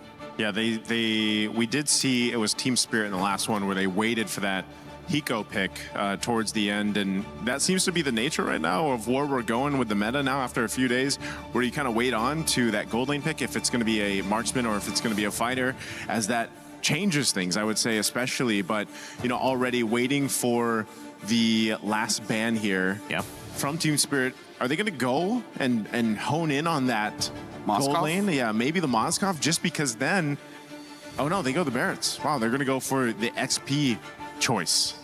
Yeah, high priority for Team Spirit. That's the second time they've banned Barretts, and Kid Bumba's been known to be a fan of it. And so that's gone and taken away. Ruby also has been gone and taken away. We talk about playing into this meta. Sometimes Ruby can be that final pick that changes the way you attempt to fight into her. And the Moskov being let through this time goes the way of Vamos, most likely on Natko, right? I like this pick because, again, it already counters the Ling, and it's kind of helping out Silpat here, where he can see the EXP matchup before really going for anything. They pick up the Claw, so this is going to be a marksman matchup. The Esmeralda is still open. We'll see whether that is where Team Spirit is going with. And they pick up the Uranus, so Vamos, they have a choice. They can pick up a CC for more damage. They can pick up an Esmeralda just to have another front line for the team, which I feel like that might be where they're leading. Yeah, I'm thinking Esmeralda for this. Just, you want to go ahead. Which also just basically makes that XP lane, you know, a no contest lane. They just do their thing and then they rotate. It's just a toxic relationship. They just keep on hating each other but not do anything about it. We used to call it the eternal battle. The eternal battle, never ending. Call it a toxic relationship. Either or. You're supposed to get out of those. I mean, like, if you really think about it, both of them are kind of the same. So they're going to rotate lane pretty quickly, right, to get out of that toxic relationship? A celestial being against an exotic dancer. Not really the pair you thought we'd have. Don't have a lot of experience with that matchup, to be fair. I mean, like, in MLBB, we have Patrick, so... That's true. So, you know, logic doesn't really help. There's the Esmeralda as the final pick here. Couple of bans let through. The Moskov is the Belleric, as well as the Atlas and the Uranus. All of those characters banned. The Valentina as well picked up. Harara and Ling, as we've seen. Zauer Egoist and Arrow 404 ready to go back at it. The question with the Minotaur from Team Spirit was, did they have enough peel? Could they continue these fights? They certainly had the engage, but it wasn't a match. With the Atlas now, alongside the Uranus, they certainly will have answered that question, but can they respond in kind with Vamos and the Belleric and this squad to see if they can 2-0 Team Spirit? What a start for this upper bracket matchup that would be. And for that, we need to send it back over to our casters. Mirko, Gideon, how are we feeling about this one? I'm glad you asked. We're feeling pretty okay about it. I mean, both sides have very similar ideas. However, there's going to be some slight nuances as we start heading on to game number 2. Keep in mind, for those who are just tuning in, Vamos is currently 1-0 and match point. It's up to Team Spirit to turn things around. But let's talk about the lanes per matchup, right? The mid lane obviously is going to be a little bit difficult here overall for Clockman, but at least he's got Zekeef on his side, but without any concussive blast. So really, it's going to boil down to how well can we trade. Look at that. Perfect match already. A throwback with Lancer Flare. Great taunt from Zekeef, and it will be the win for Vamos. At least in the early trade, all right? Gold lane, it should be Natko with an advantage. with the Spear of Misery early on with the trades. We don't talk about XP. Yeah, we don't talk about XP. That's Uranus. Well, I think that the only thing that we need to highlight is the fact that Sapat might be susceptible to a gank. Keep in mind that this time we are seeing Zara Ego is starting on the bottom side of the map. He will end up on purple side. More hopefully he doesn't get stolen away. And he's also running the war cry. So he's got a bit of damage in the early stages. Yeah, Bomba's not gonna have a fun time. Flocka with the splash as well. Oh my goodness. The Celestial Being just got bonked by the Exotic Dancer's friends. Yeah, and this is a pretty interesting gank opportunity. So, clearing the bottom side for the side of Arrow 4 Ops to skip his entire top ganks to follow along with Clockun to enable themselves to get this first gank. Let's see if they can go 1-for-1 with the trade. Nako trying to buy some time. The Blades come around even with the Purify. Just like up top, and Spirit are able to capitalize a bit better off of a kill with the entire turret goal, actually. Oof, that's good. That's really what you want to see, especially for these economically hungry style of heroes. Now, as we see TS start making their way over into the mid lane, the first contestation of this turtle is up for grabs for anyone. I think that Vamos should still have the advantage. Zara, unfortunately, still doesn't have his retribution for another 4 more seconds. They might attempt to re-gank bot side, knowing that Nako doesn't have his Purify. Even a Fatal Links committed there by Clockun. After the Purify of Sunset Lover, trying to catch her just barely on the edge of the Purify. Hit Bomb is trying to shoo Hirara away from topside jungle when it comes down to just Team Spirit again. Yeah, playing around that bot side. Sour with a walk up. Perfect match of the taunt coming down to Sour. Pops in a bit of damage. Sour's gonna be careful here. Error did not go for the immobilization. Respect. Okay, I can respect that as well. Knowing that at least, getting Battle Spell will be good, but the invasion might just be better. Look at that. Kid Bomba's already rotated as well. Sapat under turret has the Purify. Bomba with the chase now. They've taken the Golem, and that should just be it. It's definitely a show of force for the side of Vamos. This is a lot of conditioning being put onto Zara Egoist. He might get a little greedy and call for more help, but they're immediately on the opposite side trying to take away this purple buff. No retry! They forced Sour to retry on the orange buff. Error had a free purple buff to take. Oh my god. It's great, right? And now they set up for another attack on that top side once again. Luckily, Kid Bomba is able to at least get the EXP crab at this point. But just look at the way that everybody's starting to play this. Hiko, with the advantage that he has put some great damage, structural damage even, on bot tier 1. And at the same time, Zara, he's looking for that opportunity again. Unfortunately for Bomba, it was actually still Error who got it. Just that little tick of that retry, or a little tick of the jungle. Burn. Unfortunately for Bomba, unable to last hit it, so Error is just 2 levels ahead this time. A completely, well, now it's 6, but 1 level. He's about to get 2 levels, though, as he gets a purple buff. It's a completely different difference. Yeah, a completely different story to game number 1, where, again, Zara was still able to keep the lead from going too far from at least that jungle matchup. And he's got to maintain this for a while until he gets his items. So this is what we should expect, especially in the earlier stages in the Hirara versus Ling matchup. And Hiko, now we're seeing that Vamos are trying to tilt the scales into Natko's favor, give him a little bit of support. His topside is kind of done for at this point. But even Kid Bomba is getting involved and really opening up this map. Opening it up against Error 404. Immobilized already. Pops the Consecration. And then lane is going to be Sunset Lover with the Crimson Beacon. Still. Oh, it's already down. Someone just dives him on the turret. Sour's going to go in. Wrath of the Dryad from Seakeep. Locks Sour down, but the all-in for Error. And it just works perfectly. Now they go into the mid lane and threaten the turtle at the same time. Unfortunate indeed. Honestly, if that Wrath of Dryad was just moved a little bit. Oh, whoa. Subbot might be in some trouble. He just ran out of mana, but luckily he does get his item down. Error, do you really still want to be here? Hiko's going to be able to steal that one away. Sour with a perfect match. Gets Error out as well. Team Spirit keeping the gold lead at bay. But Vamos have been outplaying them in a lot of these skirmishes. It's really interesting to see because, again, a lot of commitment has been given down to this bottom side. Like, even both Kid Bomba and Sapat have been leaving this lane and honestly wasted 2 waves neutrally blowing up in each other's face. That doesn't matter. They've missed out on that little bit of gold, and I think they can be a little more efficient of it. The only problem is that now you're missing that bottom tier 1. You have to deal with Hiko already unlocked from the lane. Double waving now has to be the only way to kind of keep Natko up financially against Hiko. Now they go back to the same plan. Give Zaur one of the side lanes, and Hiko's gonna have to share with the rest of the team right now. Zaur I would love to see the items right now to see if Natko is ahead or if Hiko's actually doing better. Fatal Links with the Blazing Duet coming down now onto Clockhood. Hiko's gonna stay on him, but he's so tanky after stealing the Fatal Links himself. The SOD lands Natko! With the rotation, the AoE mobilization from Error as well. Vamos are just punishing Spirit. A surprising amount of damage. Zipper, pull up the items. We gotta know, where are they currently at in their power spikes? Suppa doesn't have to worry about Zara until he's got about 2 items down. Until we see that Haas Claw and Berserker's Fury, it's gonna be really difficult to win out on a majority of these 1v1s. But let's check out that replay just one more time, because Ziki completely making sure that Kid Bomba and Sunset Lover were not able to capitalize on a pretty precarious situation from Vamos. Worst yet, the SOD connecting to give that extra bit of damage that they needed, luckily piercing through multiple targets. You can see that frustration, man, from Kid Bomba. I'd be mad too. Oh, dude, they spent everything on Clockhood. Suppa just taking Sour to half HP. He might actually solo kill him. Sour with Retribution on the orange buff. Error assassinates Sunset Lover in mid.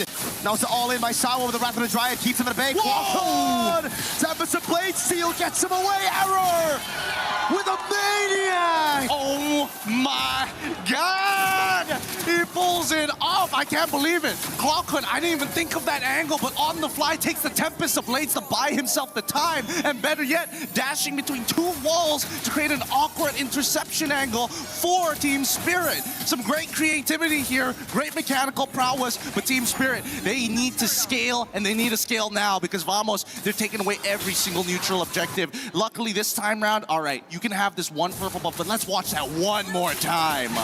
It's Zkeef again with a perfectly timed Wrath of the Dryad. It looked so good for Sawo, but Zkeef's just been better than him across the 2 games so far. It's just him outplaying him, and you can see it, man. From the whole team, they're fired up. They were able to capitalize on that so beautifully well. Now it's another attempt from Natko. Someone's gonna jump in as well. Natko, oh, Natko away! Stakes the SOD, outplays our Egoist. And now it's Clockhood with the Fatal Links. Can he use it? Does he even need to? Boom, bang with his own ultimate. Clockhood takes Sawo out.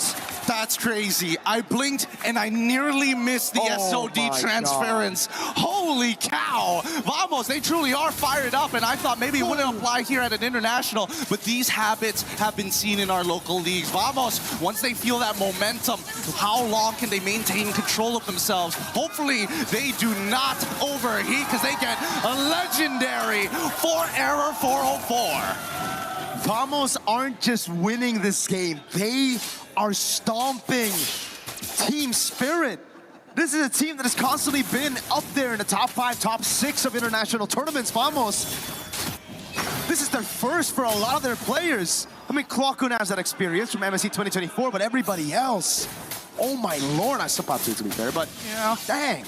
Even so, I mean, those showings weren't as good as this one, right? They feel more polished, and that's, you know, for me, hard to say for a Malaysian team of this caliber, seeing them, you know, grow up throughout the local leagues, and now seeing the next generation so eager, so hungry to take the win so early on. For now, I think Vamos still needs to check a couple of boxes. Has to be this Lord. They need that Lord to start cracking on through. There's the tier 2 down bot side. Ideally, they would like to get rid of it, but you know what? It's going to take at least 2 Lords to crack them through. The best part is that Team Spirit, they don't have great wave clear. They can delay those waves, but they can't clear it efficiently.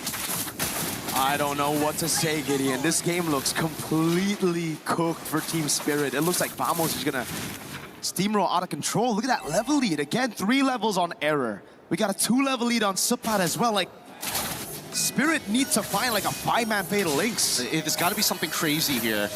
As long as Vamos, and especially with Suppat, he's making those decisions super easy. He's such a big tank here. He's opening up the map for free, and there's nothing the Team Spirit can do. I'm trying to think of an option. What could they maybe happen? They could bait with maybe Sunset Lover and get Zara Egoist in, but that's a really big, risky gamble. Team Spirit are forced to play inside of their base. No chance to walk up. The Holy Shield's already made it out. Vamos gonna play the clean game. They're gonna freeze up. Maybe. Oh, Natko. Okay. All for a Holy Shield in. Okay. You know what? Hey, here's another freebie. Here's another one. Here's a door gift for you, sir. You know what? My bad. You know, our bad, right? Like, we should have known. It's Vamos. Like, they're great. They're amazing. It's just they're Vamos. Hey, they're our time. It's the classic. It's the classic. They gotta at least get one of it in the game at some point. You know, they didn't do it in the previous one. This time around, they're like, okay, we put our stamp, our seal of approval, and now we're back. However, 6.3K lead is still so big. I don't know how they're going to close the distance here, especially if we don't see a steal from Zara Eagle. Oh, God. Oh, whoa. Let's come. Oh, my God. Oh, my God. They're just going to go for a legendary. SOD. Here are the SOD lands as well. Salvo's going to try to escape right now, but he gets caught in immobilization. Two-time for the two-time. And the fatal links from Clockhood. Dear God, Air 4-4. He is just rocking it right now. He is such a devastating force. 9-0-2. Zekeef has also been just the absolute backbone for Air 4-4, just the springboard off of. And I can only imagine the frustration from Team Spirit with not a lot of options left. And even for Hiko, he's level 13, but now with the conceal coming out from the side of Vamos, let's see how they try to close this game out. Bottom lane, Vamos trying to clear out the waves. He's actually able to do it. Zekeef all alone. Are we not going to break this turret here? I mean, Azar, he's thinking about it. He's thinking about the chase, but it might not be a good idea. Okay. They only lose Zekeef. So far, Vamos have only lost players with no bounty, right? So, there you go. If Error dies, then we have a problem. Cut to Nako. I'm 0-3-7, guys. I have nothing. Oh, Winions! Nice. I can't believe it. I can't believe it. We're really, this is, oh, whoa. Supan, let's chill for a second here. Uh-oh. He gets away. Doesn't even need to burn the Purify up top. It will be Spirit with a trade. They'll finally be able to crack another structure. This is tough. If you're in Spirit's shoes, where do you go to? Obviously, you got to deal with that bottom wave every single time, and only Zara has like a decent amount of damage other than Hiko to kind of like cut through. Oh, whoa. Go with the damage again. Oh, wait, Error! Oh, in the midst of it all, gets shut down by Spirit. Zara finds it. That's a Wrath of the Dry that lands on two, but they've lost their main member. Now it's up to Natko to try to carry this fight. Hiko getting caught in Spirit Misery now as TS just pull it back, and that's what we were talking about. I can't believe it just happened. Yep, and now Zara is equal level to Air 4-4. Obviously, the economic lead is still there, but this is good enough. The Retribution are of same value. 10 more seconds until he has it. Zara's on it. Last time Zekeef was able to steal it away. Can he do it again? Zara just waiting this time around. Retry is good. Team Spirit. Oh, Zara wants more. Baits out the Crimson Beacon. And it's back to Spirit, building it up again. Oh man, Vamos. Unfortunately, may have overheated on that moment, that one moment that they needed to take this Lord and really just play with that bottom wave hard shoving. Guardian Helm being purchased by Sawo. He understands that he's getting chunked out way too often and he can't afford to keep recalling 13 minutes into this game. It just takes too long and costs too many resources. At the same time, let's pull up the item list. I want to see where the tanks are currently at, especially for Kid Bomba, right? Because if Subbot was already this far ahead and able to tank multiple people, I would assume that Kid Bomba is finally catching up at this stage, but he's been sticking with the rest of the team. There's no retreat. Everybody's here though. Okay. I thought Vamos were going to be able to catch our egos, but he has the Finch poise, goes back to the purple buff, takes it as well. And Team Spirit will be building the slow push in the bottom lane. Zekeef gets chunked to half HP. Sunset Lover looking for the angle again, sees Error, forcing him back. Sour back up top as Error is visible on the map. This is a ridiculous amount of just raw respect, not only for Vamos, but even for the side of Team Spirit. They recognize each other as true competitors here, and I think Vamos, after that one mistake, had to look... Oh, whoa. Fatal links onto Sawo. Hey, Sawo as well. Takes a turret shot, survives with 1 HP. And the Lord will be able to charge in the bottom lane. That's the first tier 2 for Spirit against Vamos this game. Yep, and with the delayed waves on that top side, they finally break the mid-tier 1 here. Vamos is trying to make sure they don't get much value. They gotta be real careful. Purify out already. Oh, that sets up for Sawo later on with the Purify on down. Did he see him? Wait, they don't know. Purple buff taken by Error.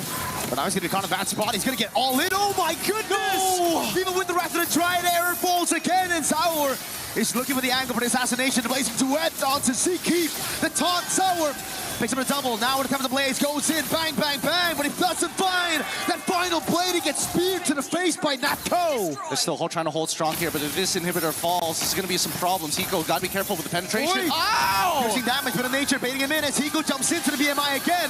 Natko responds over with a Nature as well. Sapat now pops in the Falling Star Moon. They tries to go for the chase on Kid Bomba as it's tier 2 up top balls. I don't think they can keep on chasing this. They don't have enough damage to actually take out the frontliners, and Sunset Lover is a little too far. We can't do this. No. Without Natko, there's no point for the chase, but they're guaranteeing at least the rest of the members aren't dealing with that top side. And now, 16 seconds left on the clock before that Lord spawns. And unfortunately, Hiko, he might be a little late to the fight. Vamos will take first position. And now it's back to the building game. Vamos. A 2,000 gold lead. This game's getting sweaty. It wasn't supposed to be. But now here we are, right? It's just the raw resilience coming out from EECA. They're not backing down. They ain't giving up. But now Vamos has to play macro. Uh-oh, Sapat doesn't have to purify for another 2 seconds. Wrath of the Dryad saves him for a bit. Now it's Step High in Blaze, but Error 404 is able to secure the Lord. That's Sapat out. Sawo with the Fatal Links on Zkeef. That's an immortality down, and the 2 frontliners of Vamos taken out of the skirmish. Oh, the timing couldn't be worse. The Lord just spawns as soon as he goes down. Great play overall as they take their time. They need to make sure that this Lord counts, but I think that even Vamos understands the team fight has now come to a point where now even Sawo is pretty difficult to kill. It's not like they were trying to stack up a high level of Sky Piercers as well for the side of Arrow 404, so there's no guarantees at this stage. Look at Natko, though. Up top he goes, trying to go for this clear on the base turret. Nah. This Lord will be just more gold into the pockets of Team Spirit, unfortunately, for Vamos. Could have been worse. Could have been Team Spirit with the Lord. Agreed. But now we look at the items, right? Just one more time here. Maximum build already gone for Clawkun. One item missing here for the side of Sunset Lover, but he's almost there. But the Wishing Lantern, very useful against the frontliners from the side of Team Spirit, especially when you're trying to deal with this Atlas overall. But until we start seeing some more magic resist, it's going to be tough. All right. So now with the full items on Hiko, it's all about those item swaps now for Hiko up against Natko. Wind of Nature, Rose Gold, the Immortality, it's all about that. And it comes down to really just the frontliners. Can they bait out these skirmishes? Can they bait out these resources? Because at this point, it kind of becomes a battle of Sawo versus Clawkun and Zkeef, right? It's all about those setting tools and how they utilize it. Exactly. And technically, you would imagine that there would be more of an advantage for Zkeef and Clawkun because that's 2 completely separate engage tools that do exactly the same thing. And yet Sawo has been finding some premium picks overall. Hey. I get another one. Oh, Fatal Links catches Zorigo is Clawkun! The battle of the sets, it's Clawkun that wins it out. Now it's Error with immobilization. SOD lands as well, but Natko is going to take it. The Purify out already. Now as the Crimson Beacon gets used up to disengage. Hiko trying to counter out. Zkeef again! This time it's a Wrath of the Dryad.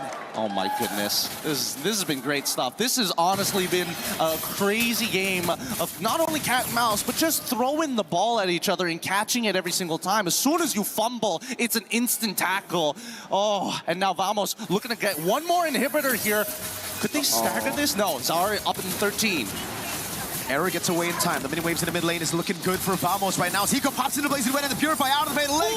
Sawo with the basic Battle Links as well. Sunset with a shutdown right now. The Wind of Nature gets popped in right now by Hiko, but it's going to be the Immortality. That's a bit too late for Hiko. Zaur's back up. He jumps back in. Immobile for Error as they go straight for the base. Zaur trying to clear it out right now, but Natko stays focused on the crystal.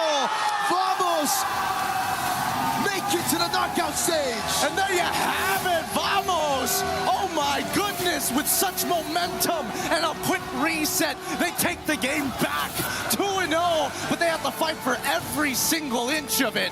What a game coming out from Team Vamos. And of course, Team Spirit, they're gonna have to go back to the drawing board here because again, as soon as they adapted in draft number 2, that early game is something that they gotta focus on here. Because goodness gracious me, this meta is so punishing. It's all about punishing, man. We were talking about these setting tools and how it's going to be big at the later stage of the match.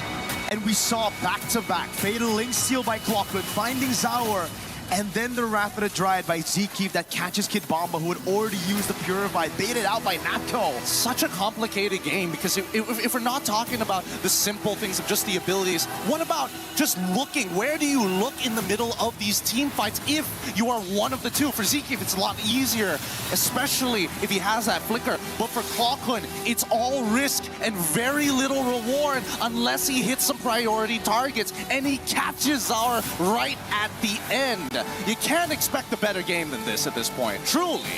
The layering, the drama, the comeback potential of Spirit after some famosable moments, but a good way to close it out, to erase the doubts as well that people have had for Vamos. You know, they've been great in skirmishes, they are amazing mechanically, but can they close it out when it matters most? Oh man, we gotta get the final thoughts here, and especially with an interview with Rose up on stage with, of course, Arrow 404.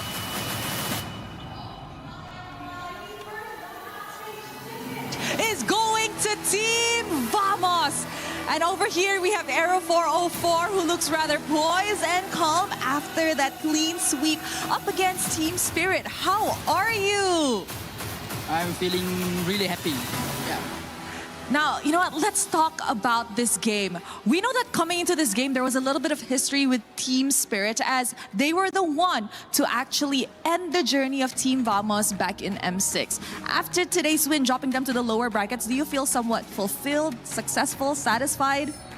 Yeah, I'm super satisfied because it's like we have a sense of redemption against them. Yeah. Wow. You know, I know that a lot of the Malaysians are super duper proud of you guys entering this journey, especially back at home, even here in the arena. We have the audience. Do you feel extra motivated to have this kind of support here in Paris? Yeah, there's a lot of Malaysian fans here, so we are really motivated to win. Okay, I got a question, right? As you guys enter the knockout stages, you have the opportunity to actually pick your opponents from the lower bracket. I know it's still rather early, but who do you want to actually meet if that team does go to the knockouts? There's a lot of choices, but I would like to face either Vitality or Falcons. Oh, okay. You are right, though, because after this match, Vitality and Falcons will be going up against each other, so one will have to fall. Is there any reasons as to why you want to meet either Vitality or Falcons? Because both of the team have idol jungler. Yeah, Nile and Kaltizi for me. Both of it are your idolas, your idols. Okay, you know what, Era 404? I just have to ask you a message for the Malaysians watching here in the arena and back at home. So thank you to all the fans that have came all the way here to Paris to support us, and also watching online. Thank you for all the support, and we'll do our best in the knockout stage. Congratulations once again, an amazing win. That's it from us over here at the stage, showing it back to you guys at the studio to break down what happened in this series. Thank you, Rose. Team Vamos move on into our knockout stages, the first team to book their ticket. And that does mean that Team Spirit will fall to that lower bracket. They're going to be facing off against Guangzhou Gaming, who also fell to that lower bracket as well. It's going to be an interesting one, guys, because one of my favorite things to look at is the stories behind these teams. We talked about Malaysia. We talked about SRG being the team that is clearly out in front in terms of the conversation. Yep. But when it comes to this, Team Vamos, they had something to prove, and I would say maybe they proved it just there. They did. It got a little dicey though. Alright, guys, it was almost Vamos-able. The moment the casters start to glaze them a bit too much, they start dying one by one. I'm like, okay, guys, hold on that glazing right now because they got really close. Let's see. Again, they wanted to prove a point. I think this is a great win for them because this is Team Vamos, a team that maybe some people counted out to go ahead and give a 2-0 against a team like Team Spirit. That's a huge statement. I mean, if we're talking about story, I would say people look at होने वाला है semifinals और कल Cygnus cup का finals भी है उधर भी अपन बैठेंगे बढ़िया तरीके से प्लानिंग्स तो वैसा ही है अभी देखते हैं कैसे क्या होता है लेकिन आज के लिए ये स्ट्रीम यहीं पे खत्म करते हैं और आगे मिलेंगे फिर से till then keep subscribing keep loving the channel आप लोग अगर सब्सक्राइब करेंगे तो मुझे भी थोड़ा इंटरेस्ट आएगा और भी कंटेंट्स लाने में